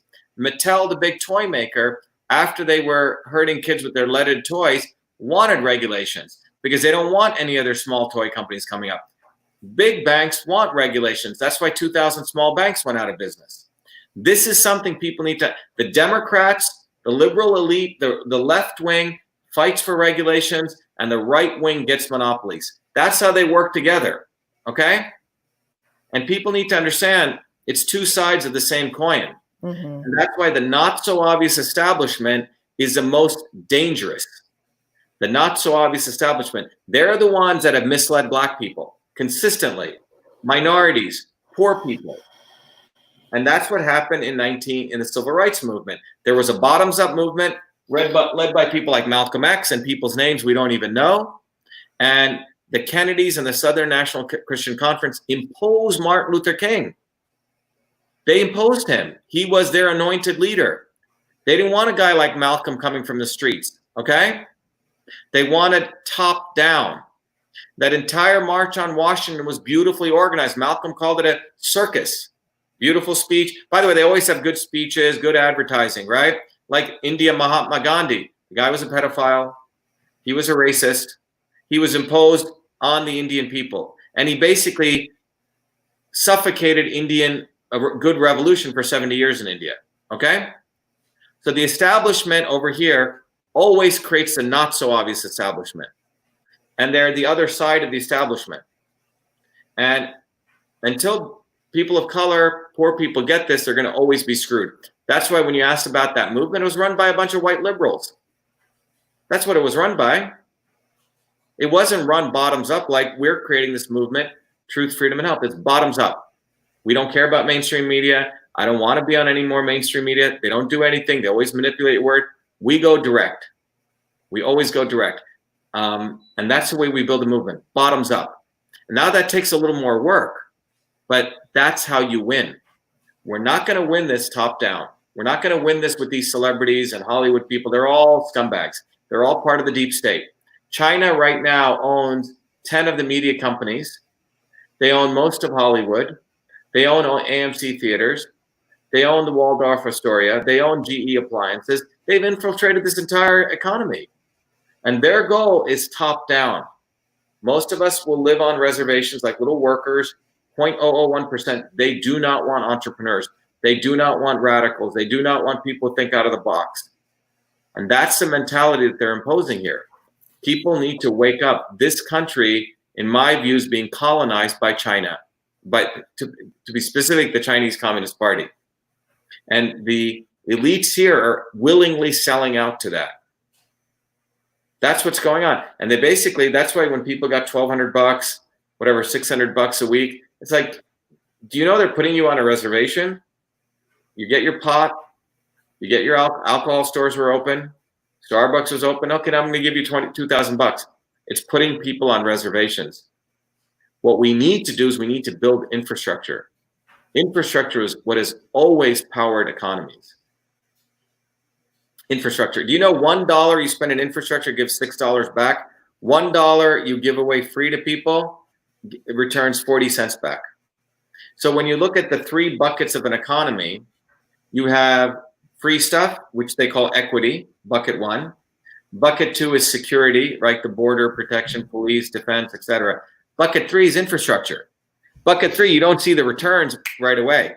So when a politician gets elected, House of Representatives are 2 years.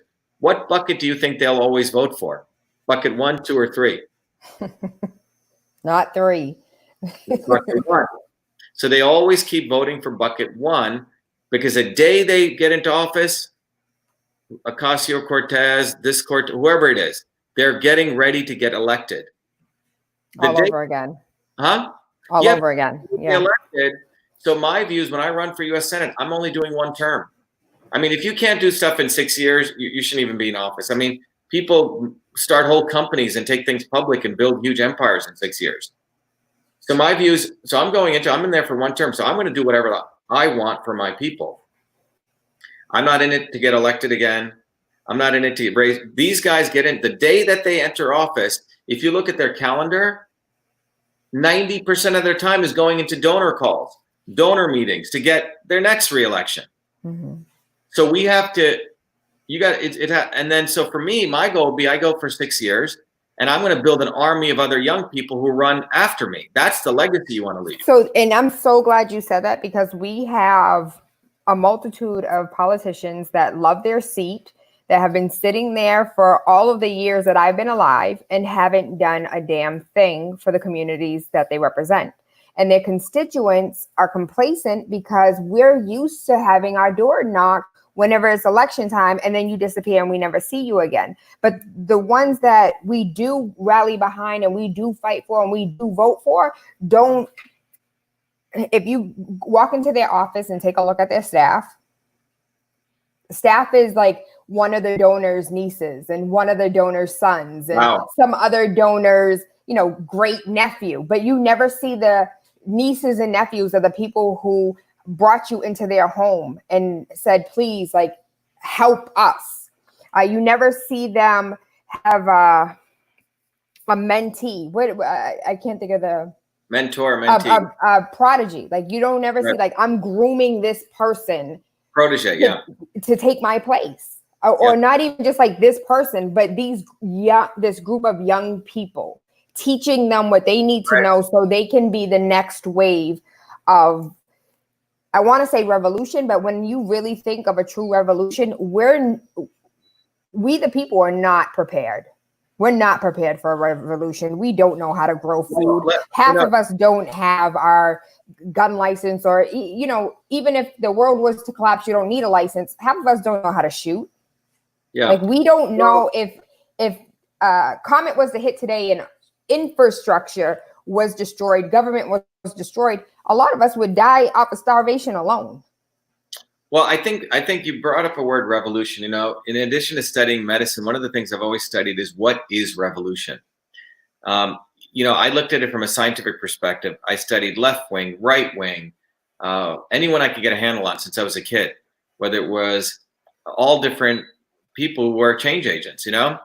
And one of the things I came to the conclusion was, at the time, many of these people wrote their books, be it Marx or be it Lenin or be it, you know, Subhash Chandra Bose. I mean, you can go down the list, be it Patrick Henry, be it all the great or not so great revolutionaries, whoever they were. What I define revolution as is what I call a phase change. And it's a physical thing. So if you take water and when you boil it, it becomes steam, right? At a certain point, it becomes steam. It starts boiling. If you take ice at a certain point, certain temperature, it melts, right? So in systems theory, they call it self-organizing systems. And the best way you can describe it is, there's a very famous guy who won the Nobel Prize. If you take a pot of oil and you start heating it, at a certain point, that oil will look all very, very bubbly, you know, random. But at a certain point, it'll form beautiful patterns. That's called a self-organizing system. And if you keep it at that temperature, but if you keep heating it, it'll go into random again, and it'll form another pattern. Well, that random behavior in between is what I call the revolution taking place. You see, it's when disruption is occurring and then it reaches a stable state. Okay? So in systems theory, things go through these events. And I believe we're at a point where we're having a disruptive event taking place. Now, where it ends up will be a function of the catalysts that we put in, right? They can move it. So we live in, very frankly, very interesting and exciting times. So it's really going to be a function of, during this period, do we have a clear physics of how all of this operates? So when I came up with truth, freedom, and health, that's a systems approach, which, I mean, it seems like simple words, but it basically says the force of freedom, which is a force of open communication, open debate, all of that stuff, is what creates the environment for us to be able to really look at a problem, to practice what's called the scientific method. Where you look at a problem, you do the experiments, you find out if your stuff works and if it doesn't, or you can go into fiction, fascism, which leads to scientific consensus. So if you practice real freedom, you practice the scientific method, which means you do an experiment, you look at the data. Well, if the data is as matched, you can't say CO2 is a pollutant. Now we have scientific consensus. CO2 is a pollutant. Okay? That's what we have. Or the Paris Accords was good. Or GMOs are safe, right? It's not based on science, it's based on consensus. And the people determining that consensus get paid, who are called academics, who are supposed to tell the truth. So without freedom, we can't practice the scientific method, which means we can't get to truth. Now, if we have freedom, we can really get to truth. Once you get to truth, you can use the magnifying glass of truth to say, what is the real problem? Oh, the real problem is it's not vaccines. It's we got to boost the immune system, right? It's not a virus. Do people's immune system strong? Because the average person who died in Boston was 82, in Massachusetts was 82 years old. The average life expectancy is 80, right? No young people really died, right? So it's about boosting the immune. That's the real issue. But when you look at gun violence, is it the guns? No, it's the fact that there's 5 systemic things that can cause rampages. One of them being access to guns. And if you remove the other 4, the studies have shown you can stop it. Family, support, you know, I mean, you go down the list. So what we have right now is that we've created a world right now that we suppress freedom. So you can't get to truth. You create fiction. And without fiction, you get to lies about what's good for our health or not. And then we weaken people's immune systems, we weaken their health, so we can't really fight for freedom. That's what's going on. So that systems approach, in my view, is what I want to teach people. And so this is long before I decided to run. One of the things I did was I created a thing called Systems Health, which was, if I can create systems revolutionaries, that was really the goal, Tyler. If I could create systems revolutionaries, instead of them having to go to MIT over many years, could I teach people systems principles in like 15 hours, or maybe even in 2 hours? And that's what I created. I created a technology, a learning that I can teach anyone without having to go to MIT 8 years, 10 years, a systems way to look at any problem. Now you can go beyond left or right. So when I came out against GMOs, people said, oh, he's a lefty. When I came out against the Paris Accords, people said, oh, he's a right winger. No. When you take a systems approach, you find out the real problem is you want to lower pollution. Paris Accords increases pollution. The real issue is you want to have safe foods. GMOs are not safe, okay, when you do the actual analysis. So it's not about left or right. This is just nonsense. So just to take so when I decided to do the campaign, I mean, if you, I'm giving you sort of a quick spiel on the campaign, but it's a reason it's structured like this, that when we decided to do the campaign, you notice that it says, let me just, if you go, you can see this, right? Mm-hmm. We decided to have these 3 words: truth, freedom, and health. These aren't just, freedom is the basis for truth. Truth is the basis for getting to health, and without health, we can't get to freedom. And then most campaigns have this big donate button, give us money, but I never felt good taking people money. So the book I wrote, System and Revolution, I give it to people, okay? And then I created a tool. This book took me probably 30 years to write, okay? But it's a book that I can teach anyone a systems approach to anything. And then I created a tool, which was out of all my work, not only in medicine, but integrating Eastern and Western medicine. What I discovered was the following, that every system in the universe can be represented by transport of energy, conversion, and storage. You can apply this to your body. You can figure out where your body, what your body is. That's this red dot. Some people's red dot will be here, here, here. This is your system type. This figures out when your system is off course. Maybe you don't sleep well, you don't eat well. And this tells you how you can use the right inputs to get back on the track. The reason I shared that with you is the only way, in my view, out of this is for people to get educated. And what is the education they need? And the education they need is a systems approach. That's what people need. They need to learn the science of systems. Because when you learn the science of systems, you can look at any problem, you can connect the dots using systems principles, and which are eternal, which go back to 10,000 years, which go back to the last 100 years. The science that runs your thermostat, the science that runs your windshield wiper, okay? That's called systems principles. And if people can understand systems principles, they can say, okay, what is the goal? What do I have to do to achieve that goal? And then how do I manipulate the forces of what I call transport, conversion, and storage? Anyway, I can teach anyone this. But until people learn this, they're going to be fooled always. So my goal in doing this campaign was to teach people how to think systems. The world we live in today is very complicated systems: transportation systems, healthcare systems, food systems, right? Computer systems. Everyone uses the word system, but they don't understand. They say the system is rigged. Well, you better understand how systems work. And I can teach people those principles. They can understand those principles. You can apply to understand how your computer works, how your body works, how your car works, etc. They're the same principles. And once people understand those systems, they're their own little ninja warrior. That's what seriously, we need people to be able to think on their own 2 feet, because you speak to most people, most people tell me, wow, I'm so confused. What is really going on? Who do I trust? Yeah. Yeah, I hear that a lot. You know what? There was a lot that you just said, but what it triggered for me was on the side of the Copley Library, downtown Boston, it says the Commonwealth requires the education of the people as a safeguard of order and liberty. And we are not being properly educated. And I believe that it, like what you just said, like it's on purpose,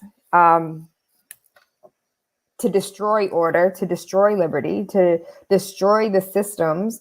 And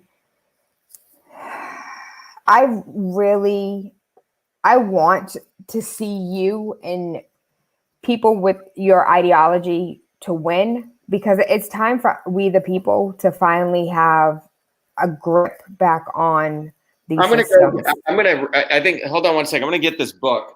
I want to read one chapter. It's a very quick chapter. 1 second.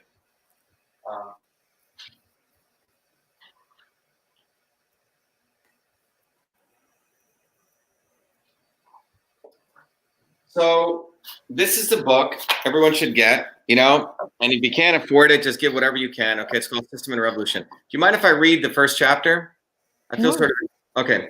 So it's called, you know, the first part of it says, we have bread, but no health. We have land, but no freedom. We have peace, but no truth. For truth, freedom, and health, we need revolution. And to make revolution, you need a practical understanding of the principles of all systems. This book will teach you those principles in a practical way by using your body as a system.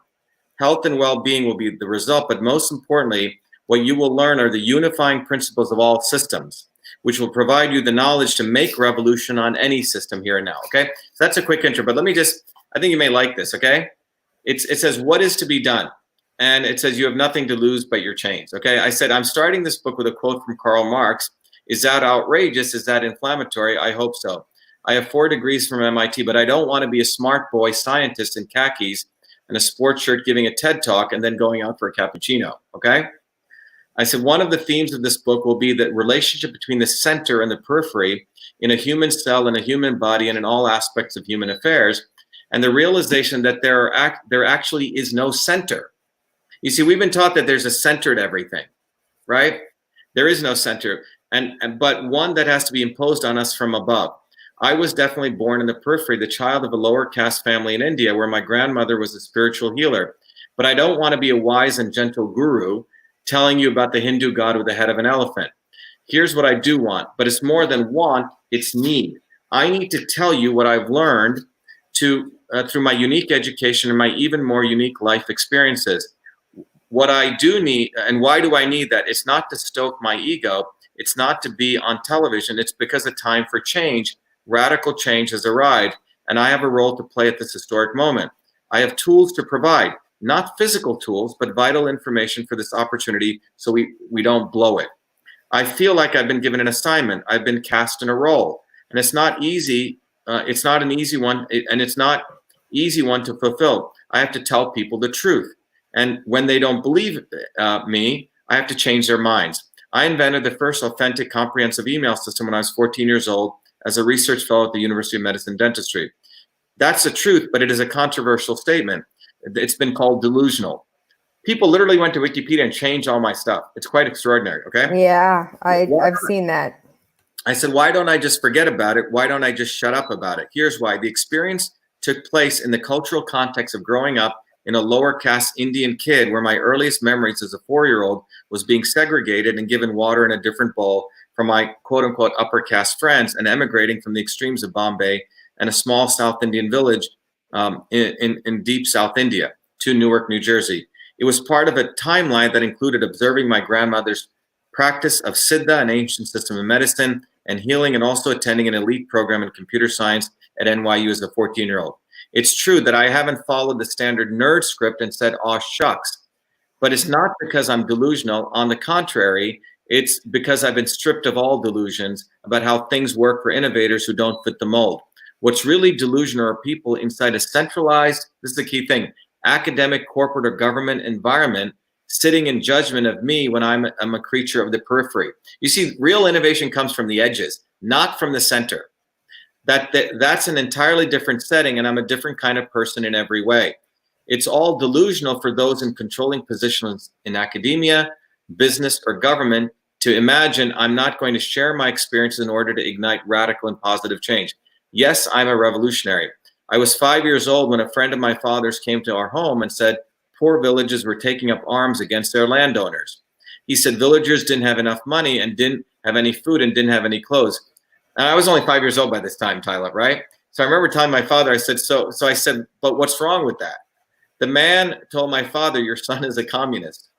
And my dad said, don't worry, when he gets older, he'll change. But I said, but I haven't changed. My anger, no, my hatred has only exponentially increased against those who rule through exploitation, influence, and intimidation. Priests, saints, gurus, and therapists all advise us against hating our enemies, but millions of people can't afford that luxury. That's a luxury, in my opinion, you know? I said, meanwhile, those wise counselors are profiting directly or indirectly as servants of the enemy who we're not supposed to hate. I've learned about the enemy. I've known all about the manipulative dogmas and doctrines we fed every day. I've reached the highest levels of academia. I've appeared in front of audiences and best-selling New Age gurus. But one of the key, but I said I've learned from the enemy, and I've also fought them my whole life. There's a dramatic photo. People can go check this out, of me burning the South African flag as a 17-year-old on the steps of the MIT Student Center. I had just led a major protest against MIT's investments in South Africa. I challenged the MIT administration to provide proper wages for food service workers. At my PhD graduation, I held up the sign US out of Iraq. So to me, it's not an intellectual pursuit. That's Show the book again, because some of these comments, like people want to see the book, they want to get the title of the book, and they want to make sure that they can purchase the book. Everyone should get the book, and you can go to, by the way, if you donate to the campaign, you get it, and you get the tool called Your Body, Your System. But this book is my life's work. And if you read this book, you will become a systems revolutionary. You will learn the principles of what I'm teaching in this book that drive the thermostat in your body. And you'll also understand, if I go right here, what I'm telling you is this tool that I'm talking about right here is like the laboratory that you can practice this tool for your own body, okay? Mm-hmm. That's what people need to understand. So, but the critical thing, I mean, I'm going to sort of end here, but the issue is what is to be done and what needs to be done. And I'm going to sort of jump ahead unless you want me to read more of it. But I said, what I say is, this is what the issue is.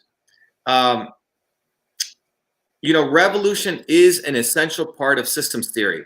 And revolution isn't incremental. It's about clearly seeing the current situation, setting goals for positive change, and taking action in that direction. It's not a matter of saying everything is perfect now or everything will be perfect, because that's just another way of talking ourselves out of taking action. Previous revolutionaries did not do everything perfectly, but that doesn't mean we shouldn't take revolutionary actions ourselves. Plus, we have information and technologies that they didn't have.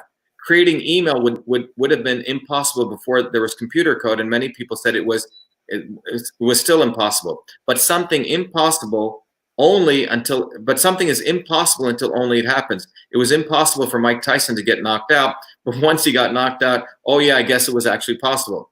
The foundation principle of engineering systems is to keep getting better, not to be perfect immediately, but to improve. That's also the underlying principle of this book.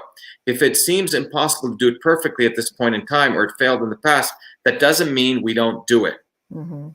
You see what I'm saying? Mm-hmm. The following are 5 key principles of systems perspective. 1, we must know how things are interconnected in the world. The interconnections matter more than the parts. We must understand the connection between the center and the periphery, and we must look beyond the centralized command and control model.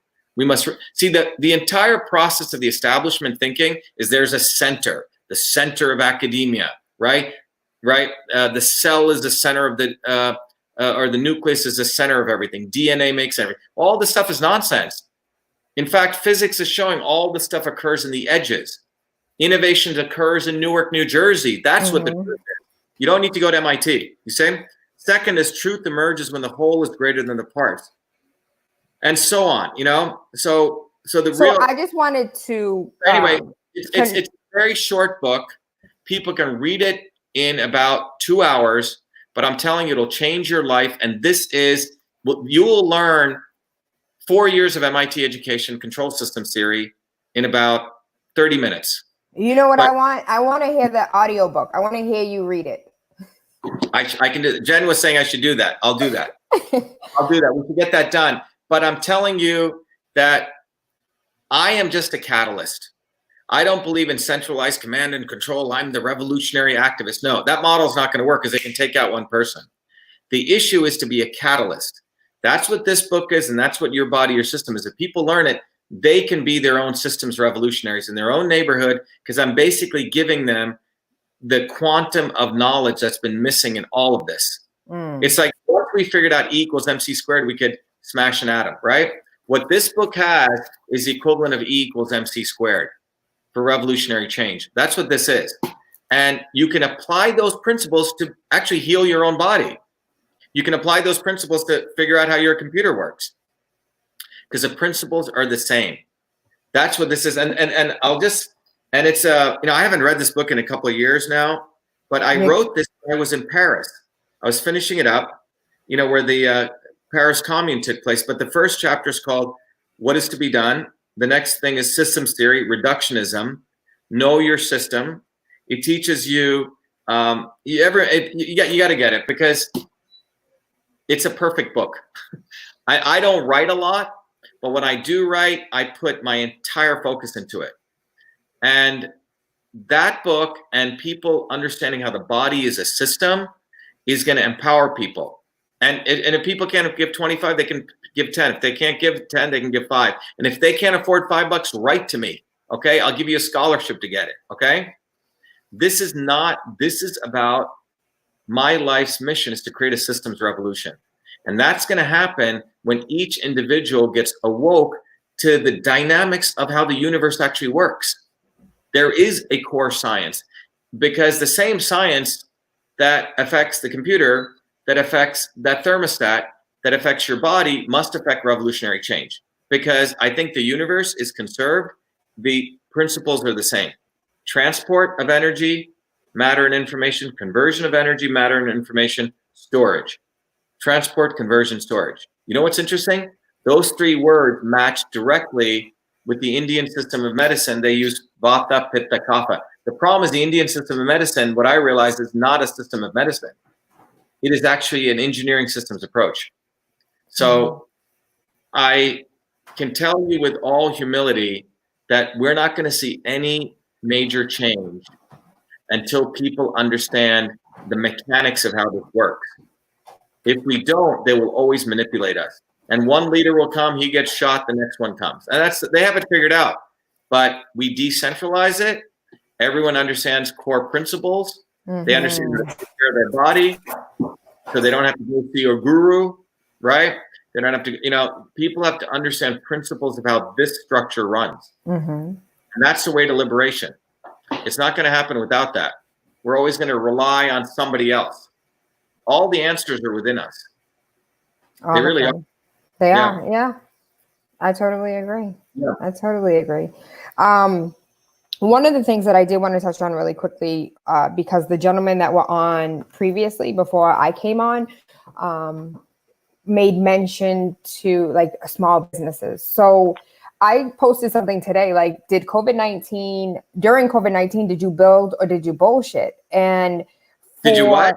Did you build or did you bullshit? Like, what did you do during COVID-19? And there was a lot of people that bullshitted during COVID-19. But for me, this was a really hard reset, like Nintendo reset. Like it's a do-over. This is a chance for us to do what we've been doing wrong, to finally sit down and do right. So when it comes to education, and as I said in the beginning, like, I'm a strong proponent when it comes to education, when it comes to educating our babies, when it comes to curriculum. As far as my household, my children, we tapped out on March 16th, 17th, when they closed down the state. I'm done. Like, we're not doing Zooms. This is not education. This is not teaching. The whole testing, they need to take the test to see where they are. We lost so much time. We need to just stop, take a hard reset, and have a conversation with parents and say, what is going to work? Now that we know what essential workers are, now that we know the importance, now that we see who is needed and who isn't, in a sense, now we can say, like, this, now we need to re-educate. What does re-education look like? We need to take a hard stop, take this time during summer, have 1,000,001 conversations with parents, with educators, and lawmakers need to stay out of it. because most of the time the people who make the laws have no idea about the system itself and how the system works, being a part of the system. And it's all practice and policy, but it's not someone's actual experience. And so as far as education is concerned, a hard reset, starting over, what does that look like? As far as work is concerned and businesses are concerned, during COVID-19, I wrote a book during COVID-19. That's what I did. And Monday was my birthday. I'm a Taurus. Shout out to all the Taurus.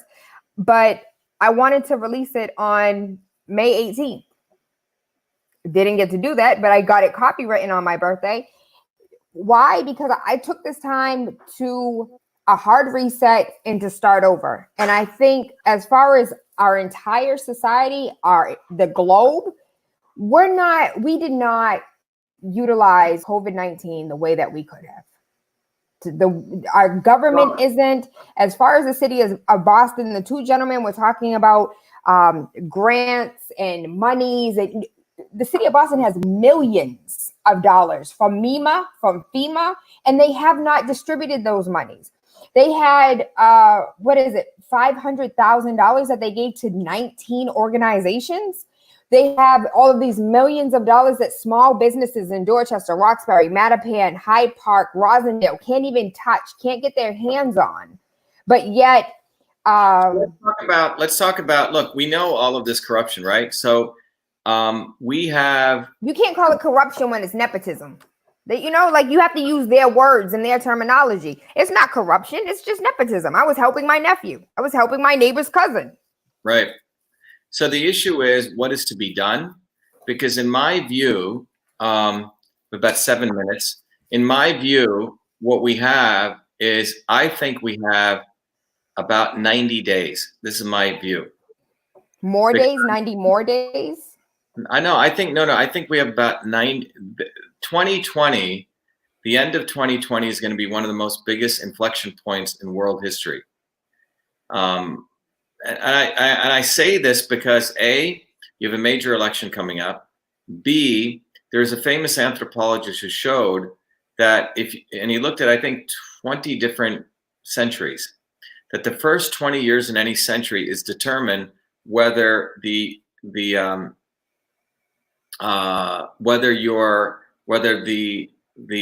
next 80 years go into the dark ages or to the golden age. And we're right at that center point. We have about, and then the reason I say 90 days is because October will be flu season coming again. Mm-hmm. Okay. And the way this is going, this was, when you release software, you do an alpha run, a beta run, and a gold run. The alpha run was whatever they did, the event 201, whatever, event 2020, or whatever that was called, and Gates did, right? The example that they did. This is a beta run. Then they're going to do a gold run. And my view is that this is all essentially getting people prepped, because in October, they're going to say, wow, there's another flu. We have to do this, because if you don't do this, we're going to basically put the gun to our head. The economy could fail again. Okay. So we have about 90 days. So I think we don't need to be sort of preaching to the choir and saying, yes, we know how corrupt, nepotic, whatever it is, right? The issue is what is to be done. And so last week I put that out there saying, look, as I'm going out campaigning, as we're talking about truth, freedom, and health, can we come up with demands? Because if we don't do that, this should never, so we have a set of like 5 demands that are emerging, really simple. One of those demands is no lockdown can ever take place again, unless the businesses in those sectors actually vote for it, at least a supermajority, right? 67%. These are very tangible things. 2, no one should be ever able to force anyone to wear a mask. No one. This is like violation of like basic human rights, civil rights. It should. 3, if you have a parent or someone in a nursing home, okay, no one should ever be able to deny that person to go see their parent or their loved one. This is especially if you're paying for that place. 4, if your kid has to do the social distancing, the parents have the right to remove their kid, and the state should cover that amount that they were paying for that kid. You see what I'm saying? Let's say it's $24,000 a pupil. And I forget what the fifth one is. I have it written down. But what I'm putting together from input is 5 things we could all rally behind and create an actual tangible force for people to, no one should, no church should ever have to be shut down, ever. It's violation of, the First Amendment, right to assembly, right? So 5 things. And we're going to make these things a part of something real, because the 5 things that I just said, we don't have to, everyone's talking about the Constitution and quoting stuff. No one understands that anymore, okay? Because they took civics out of school. Yeah, but I'm saying that the Constitution has been run over already. People need to wake up. It's been run over, okay? The reality is we need to get people onto these 5 things. No one should ever be able to shut down your business. Unless, let's say in the nail salon, all the other 70% agree. Okay, that means everyone thinks that's fine, okay? Super majority. No masks. If you don't want to wear a mask, just like, they have, I think gay people sued some baker, right? Because he didn't want to make a cake for them. Remember that? Yeah. Well, if I don't want to wear a mask and I want to sit down in a restaurant, you still have to serve me. The law should go both ways, right? It's a civil rights issue. Because according to HIPAA, if I have a pre-existing condition, a medical condition, I don't have to reveal that to people. And we know these masks don't work. So these 5 things I've said are reflecting the level of attack on liberty, the level of attack on truth, and the level of attack on health. And so that's what I've been focused on. Yes, and no mandatory vaccines. That was the other one, okay? The one I was missing. So those 5 things, in fact, it's not only no mandatory vaccines, it's the 1962 law that Kennedy put in place to be repealed. All of it, way down. So that's what I'm looking at, Tyler, to formulate something very tangible. Everyone already gets the corruption. Everyone gets that's already done, Now we need to talk about actual practical things because that people can rally around. Otherwise, I'm telling you that this was a dry run for the next phase, which will be in 5th gear. That's what we're headed for. Which they already warned us be prepared. It's coming back around. Yeah, that's what's going to happen. So I think, as we bring this message to, let's say, Roxbury, right? The goal is to awaken up people, particularly in those neighborhoods, that they have no infrastructure. That for the last 60 years, since quote unquote civil rights, nothing was put into infrastructure. And that's what the condition we have today. The United States has the highest infant mortality rate in the Western world. We have the lowest longevity rate in the Western world. We have, I think Massachusetts has 2 to 3 times highest opioid rate. You go down the list, and this is supposed to be the center of science and innovation. And we got an F minus in infrastructure. So we are dealing in the center of the deep state. And I think the minority community, the Black community, and the poor white community need to come together because they have both been screwed over, shorted by the elites. And now you layer in what's happened with all small business people. They're getting decimated because they literally want to move everyone to a plantation. They want everyone on weed, everyone on alcohol. That's what was open.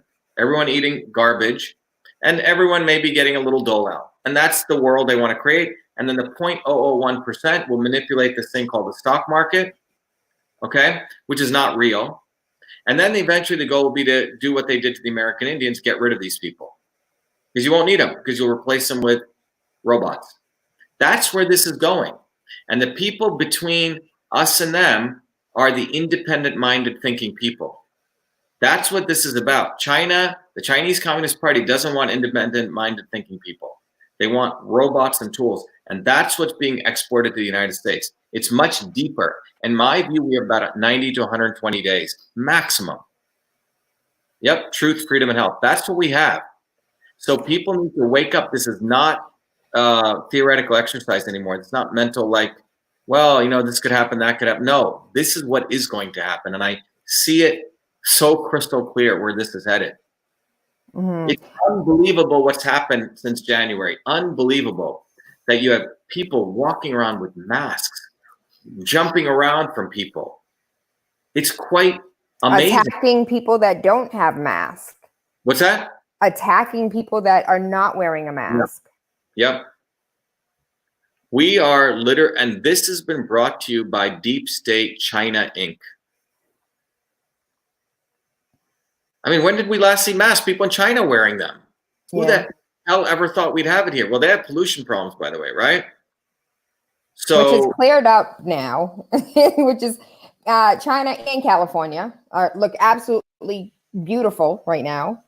But I totally agree. I know here in Roxbury specifically, the barbers and the beauticians are trying to work together to say, like, listen, this isn't working for us, because a lot of them couldn't apply for the unemployment or get a PAU because of the way that their business was structured. And so they didn't have the proper paperwork to prove that this was the amount of money that they made.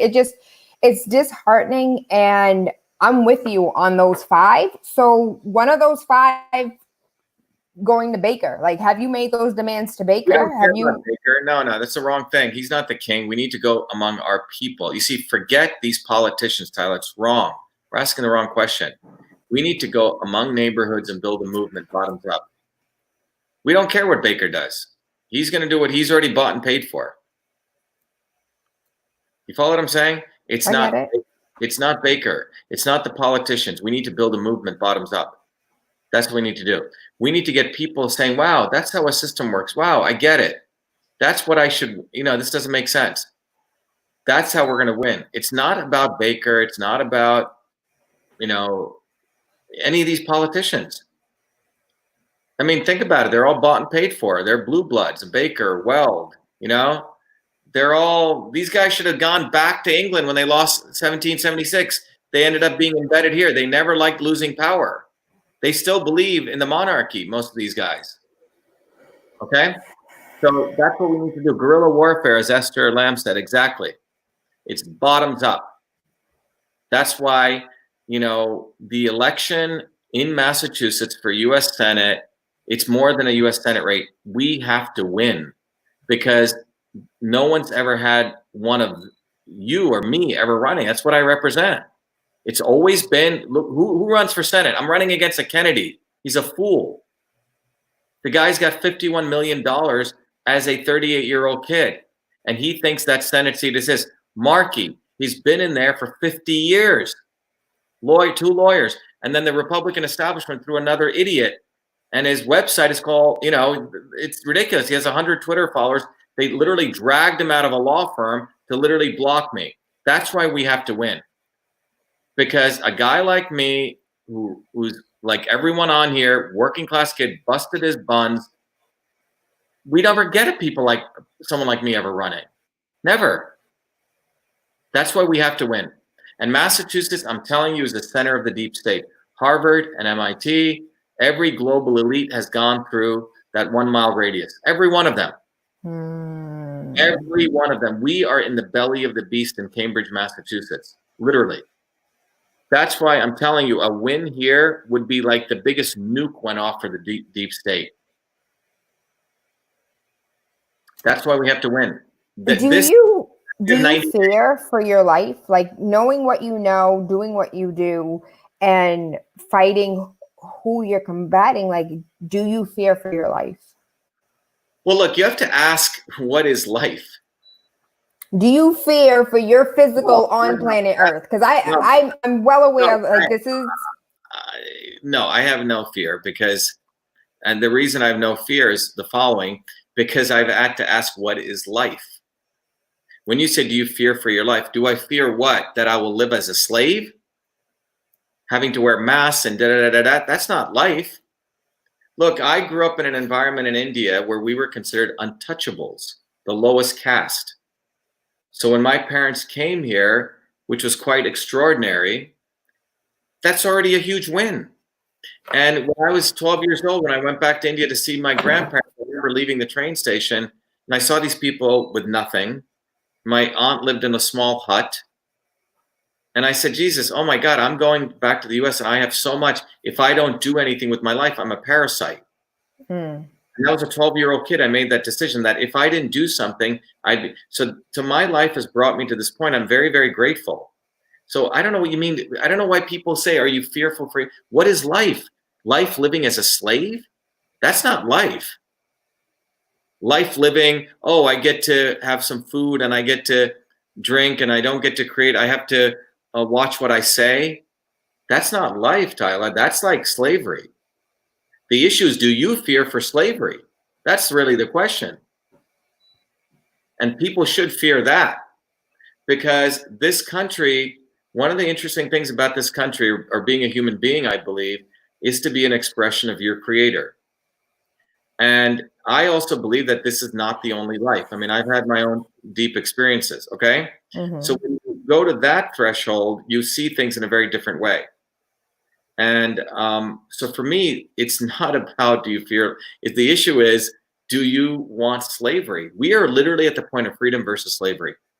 I mean, I've been in my house hunkered down doing my videos. I walked out. It's just crazy. Yeah, it is. It's surreal. You feel like you're in a movie. With masks. I mean, are you freaking crazy? Is this what this country has come down to? And most of the people are there, the educated idiots. I mean, you cough through that mask, all your aerosol stuff goes out. The COVID virus can come in. This is not about a stupid mask, you fool. It's about boosting your immune system. And Fauci doesn't talk about it. And Bill Maher, we got a call from his guy, one of the women. I said, you did all my stuff. Now he's talking about immune boosting, right? That's great. You can plagiarize my stuff, put it out there. But the reason the origin matters is the credit does matter, because they don't care about fundamentally changing the system. Okay, I do. And so the knowledge that comes here is coming for people to literally recognize that, what does it mean to be a human being? That's what the question really is. China has a definition of a human being, which is a bunch of slaves. And that's what they want to make this country. Harvard School of Public Health, funded by a Chinese guy, okay, from China. T.F. Chan School of Public Health. They are determining health policy. Think about what's going on. All of entertainment in the United States is owned by Chinese Communist Party. The AMC theaters, you will not find any movie against China. Have you seen, name one movie where they're attacking China? Name one. Name one. You could find a lot of movies making fun of the Nazis, but not one movie exposing how horrible the people in China get treated. Not one. Because Nicole Kidman, Leonardo DiCaprio, they've all struck their deals. I'm telling you. I'm thinking about the one that was created that was banned. Like, they didn't even play it in the movie theaters. Yeah, because all 3,000 of the AMC theaters are owned by the Chinese. They're owned by a guy who's one of the biggest warlords in China. And by the way, there's no private businesses in China. You have to get the blessings of the Chinese Communist Party, including Alibaba and all these guys. And they have a 10, 20-year plan. Yes, someone said, yes, here's the actions. What we need to do right now is we need to organize a movement, which is among the people who are the change agents. We're not talking about the lawyer lobbyists. We're talking about entrepreneurs, the small business owners, the mothers, the people who actually have to get up and win, And those people need to recognize that we need to make actual demands. And, if people want to come up with 5 other demands, we can, but those 5 we need to galvanize a movement around. And if we don't do that, if we don't come together, and we don't need a lot of people, we only need 15% of us. We don't need everyone. That's how we're going to win. We got to come together on certain core principles: truth, freedom, and health. Truth, freedom, and health. The body is a system. Systems principles. So I've tried to spend most of my life, and I'm 56 years old. Most of my life was spent trying to figure out how to communicate this to people, and I think I've done a pretty good job on that. It's truth, freedom, and health. You have to take a systems approach, and we need to galvanize people bottoms up. Screw Baker. I mean, these people are irrelevant. He's part of the deep, deep, deep state. It's like going to a rock and hitting your head. There's no reason to do that. You're only going to lose. You get demoralized and you say, well, our movement failed. We got to go among our own people, Kyla. That's how we win. You know what I'm saying? I get it. It's it's like it's overwhelming. Like, personally, to think about how overwhelming it is to want to. So I went to school for political science, and I learned really quickly that the theory of politics is not the practice of politics. And I was extremely naive to think that, all I had to do was get this degree to come out and like change the world for the better. And to finally hear somebody who wants to run to change what is considered normal, it's a breath of fresh air. Yeah. Well, I've spent my whole life wanting to understand this, my whole life. And that's why I studied systems, and I figured it out. We have to take a systems approach. This will be, I do a lot of stuff in medicine and health, but understanding this, the dynamics of this, is how we're going to win. We have no other choice. I'm telling you, we have no other choice. We are going to be slaves the way this is headed, because the elites have created a false economy. It's only for them, and they think we're all a bunch of rats.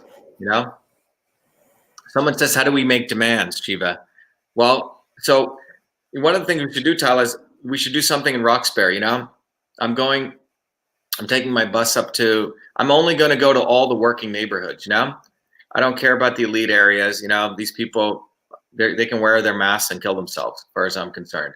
We need to go among working people who are the most disenfranchised.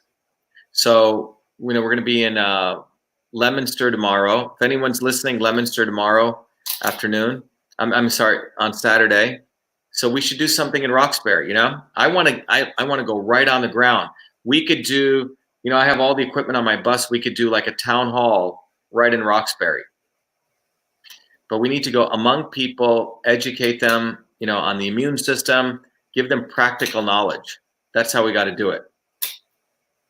And what would you say as far as like immune system boosting is concerned? What vitamins, minerals do people need to start taking? Yeah, there's a video I did. You can call it's called 5 immune boosting things. Number 1, there's actually 6. I'll start with the 6th one.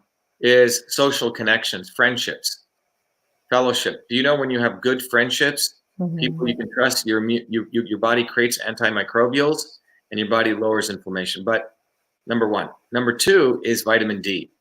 Vitamin D3 cholecalciferol. Incredible. You can get it from the sun. Dark people, black people, brown people, we need more of it.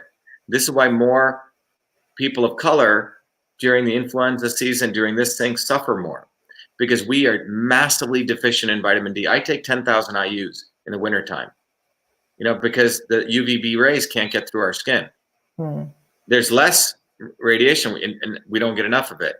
So people of color really need to boost up their vitamin D3. 2 is vitamin A. Well, where do you get that? You can take vitamin A palmitate, or you can get it from the dark green leafy vegetables and the purple fruits and vegetables, the blueberries, the raspberries, the kale, the collards, all these things. Number 3 is zinc. Zinc is a very powerful mineral. It stops viral replication. The 4th one in this is iodine. Your thyroid needs proper levels of iodine, or it can't convert carotenoids to vitamin A. D3 good for white people too. Yes. Right. Vitamin D is good for white and black, but black people definitely need more. Okay. And then the other thing is vitamin C, especially people in critical conditions. They need the vitamin C. So there you go, you know? And by the way, everything I said, if you put it in food and natural stuff, it's friendships, it's sun, it's the fruits and vegetables, it's, you know, the zinc you get from your minerals, right? You can get it from pumpkin seeds, you can get it from the good meats. Then you have your iodine, which you get from the salts and the minerals, and the seaweed, you know? We came from the sea ultimately. So, you've been live for 2 hours and 30 minutes, but yeah. I definitely have so much that I want to speak with you on. And so I would love to reconnect. And just for clarification, Yeah. it's Taylor. It's Taylor, Tayla, Taylor. But you are such a wealth of knowledge, and I just want to feed you to, like, as far as knowledge is concerned, just feed you to community and pick your brain and well, look, share what we should do is we could do a town hall on immune health to the community in Roxbury. That's what you should set up. You know, we could do it online. I have a Zoom thing that can support up to 1,000 people. Are you there, Taylor? I'm here. Can you hear me? Yeah, you want everything. Whoops. Whoa, that was weird. It just froze. So that's one thing. And this is something we can do to bring people together because we're giving them actual real knowledge. And they can say, wow, that's the kind of person that should be, you know, that I should be supporting, and they're going to help me, you know? So that's one thing we can do. We can also, you know, go and talk to people about, you know, how their body is a system. I'm going to be doing a thing with 400 chiropractors all over Mass. Chiropractors actually understand the body as a system. They don't get enough credit. We're going to be doing a live for them, you know, understanding how the body is a system. So I recently watched a documentary about the chiropractic practice and how they have been discredited as not like real doctors, but yet chiropractors heal the body more than half of these specialty doctors because they understand the entire system. Well, they know how the ankle bone is connected to the foot bone. So they know that, you know, one piece here, if you have something off in your, you know, for example, in traditional systems of medicine, for example, if you have an ear issue, it's connected to the kidneys, okay? Eye issues connected to the liver. And these things you just know, okay? So they know the ankle bone's connected to the foot bone. There's different systems which are interconnected through a whole series of pathways. But anyway, that's what we should do.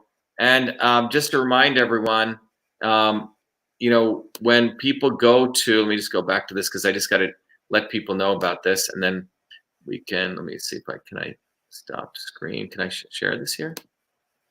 Oh, I don't think I can. Maybe I can. Oh, I guess Shout I out can. to Cynthia, yes, physical therapist as well, Bo. Oh yeah. So I just want to let people know that if people go to Shiva for Senate, and two of the things we have, Taylor, is we have a volunteer thing here. So when people, what we've done is we're building a whole cool team of people across the state. But if people go here, we have we can make, you know, and someone in Roxbury, we have a place, but these are all the places that, when I say bottoms up, these are people coming out of everywhere. You can see these are all locations. We have literally home offices where people can pick up lawn signs, bumper stickers, etc. So this is one thing everyone should take advantage of. You know, the platform is up here.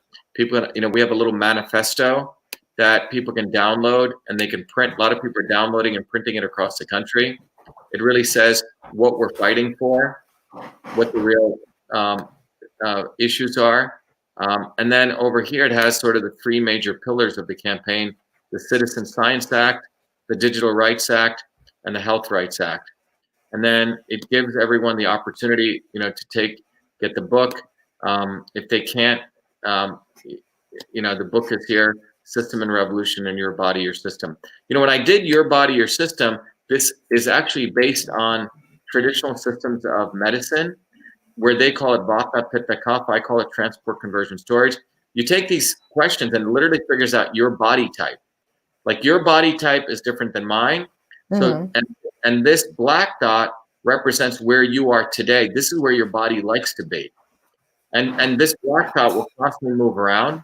And then you can figure out how foods, even particular, everyone is different. Certain yoga exercises you should do that I shouldn't do. This will help you figure that out. Certain foods may be better for you than for me. Certain meditations. And in traditional systems of medicine, one size did not fit all. It was really figuring out what was right for you. Okay? So that's what the tool lets you figure out, but it's taking a systems approach to you.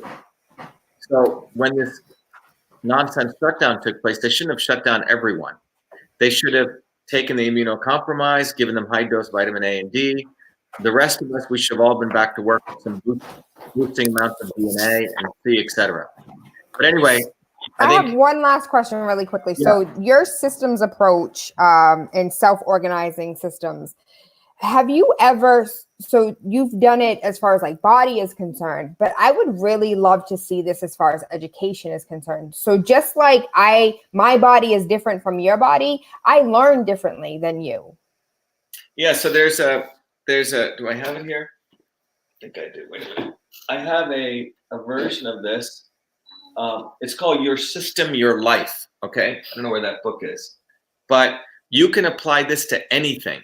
You can apply those systems principles to an educational system. You can apply it to a company. You can apply it to, frankly, anything. So the systems principles, because when you look at a, hey, it's cool. When you apply it to a company, you need the same forces: transport, conversion, and storage. So you can apply this to anything. So the first is, so, you know, I don't want to overwhelm people. So we created a lot of little sort of versions of this, you know, your system, your life, your body, your system, that kind of thing. But yeah, once you understand these principles, they're universal principles. Anyway, Taylor, I should call it a day. It's almost 11:23, but it was great speaking with you. But let's start doing stuff in Roxbury. So to everyone who's listening, Roxbury is a neighborhood in Boston. North End is a different neighborhood. North End is typically known for Italians. It's the Italian sort of Little Italy. Roxbury is predominantly minorities, African Americans, and there's various neighborhoods in Boston. So we got to get into Roxbury and let people know what's going on. And one distinction that I would like to make is North End is considered the old Boston, and the AMI, the area median income for the North End, is nowhere close to the area median income for Roxbury. And so 50% of Bostonians make under $30,000 a year, with primarily most of them living in the Dorchester, Roxbury, Mattapan area. And in the North End, where a one bedroom is $2,600, they have a different set of problems. So I just want to make that clear, that there's two different sides of Boston. Yeah, I mean, and just to leave on that, when this guy Joe Kennedy, you know, the Kennedys who've been running Massachusetts forever, they talk all the stuff, diversity, inclusivity. The average net worth in Boston, in Boston, in proper Boston Metro, where all the liberal elites live, like John Kerry and all these people, the average net worth of a black person is $8. The average net worth of the liberal elite white person who lives there, and it's nothing against, is the same people who, like the Kennedys who talk about they want to help everyone, is $250,000. Okay? So there you go. Okay. All right. Thank you, everyone. Thank you. Thank you. It's been a long day. Thank you. Be well. Thank you. Thanks, Jen. Thank you, Jen. Bye-bye.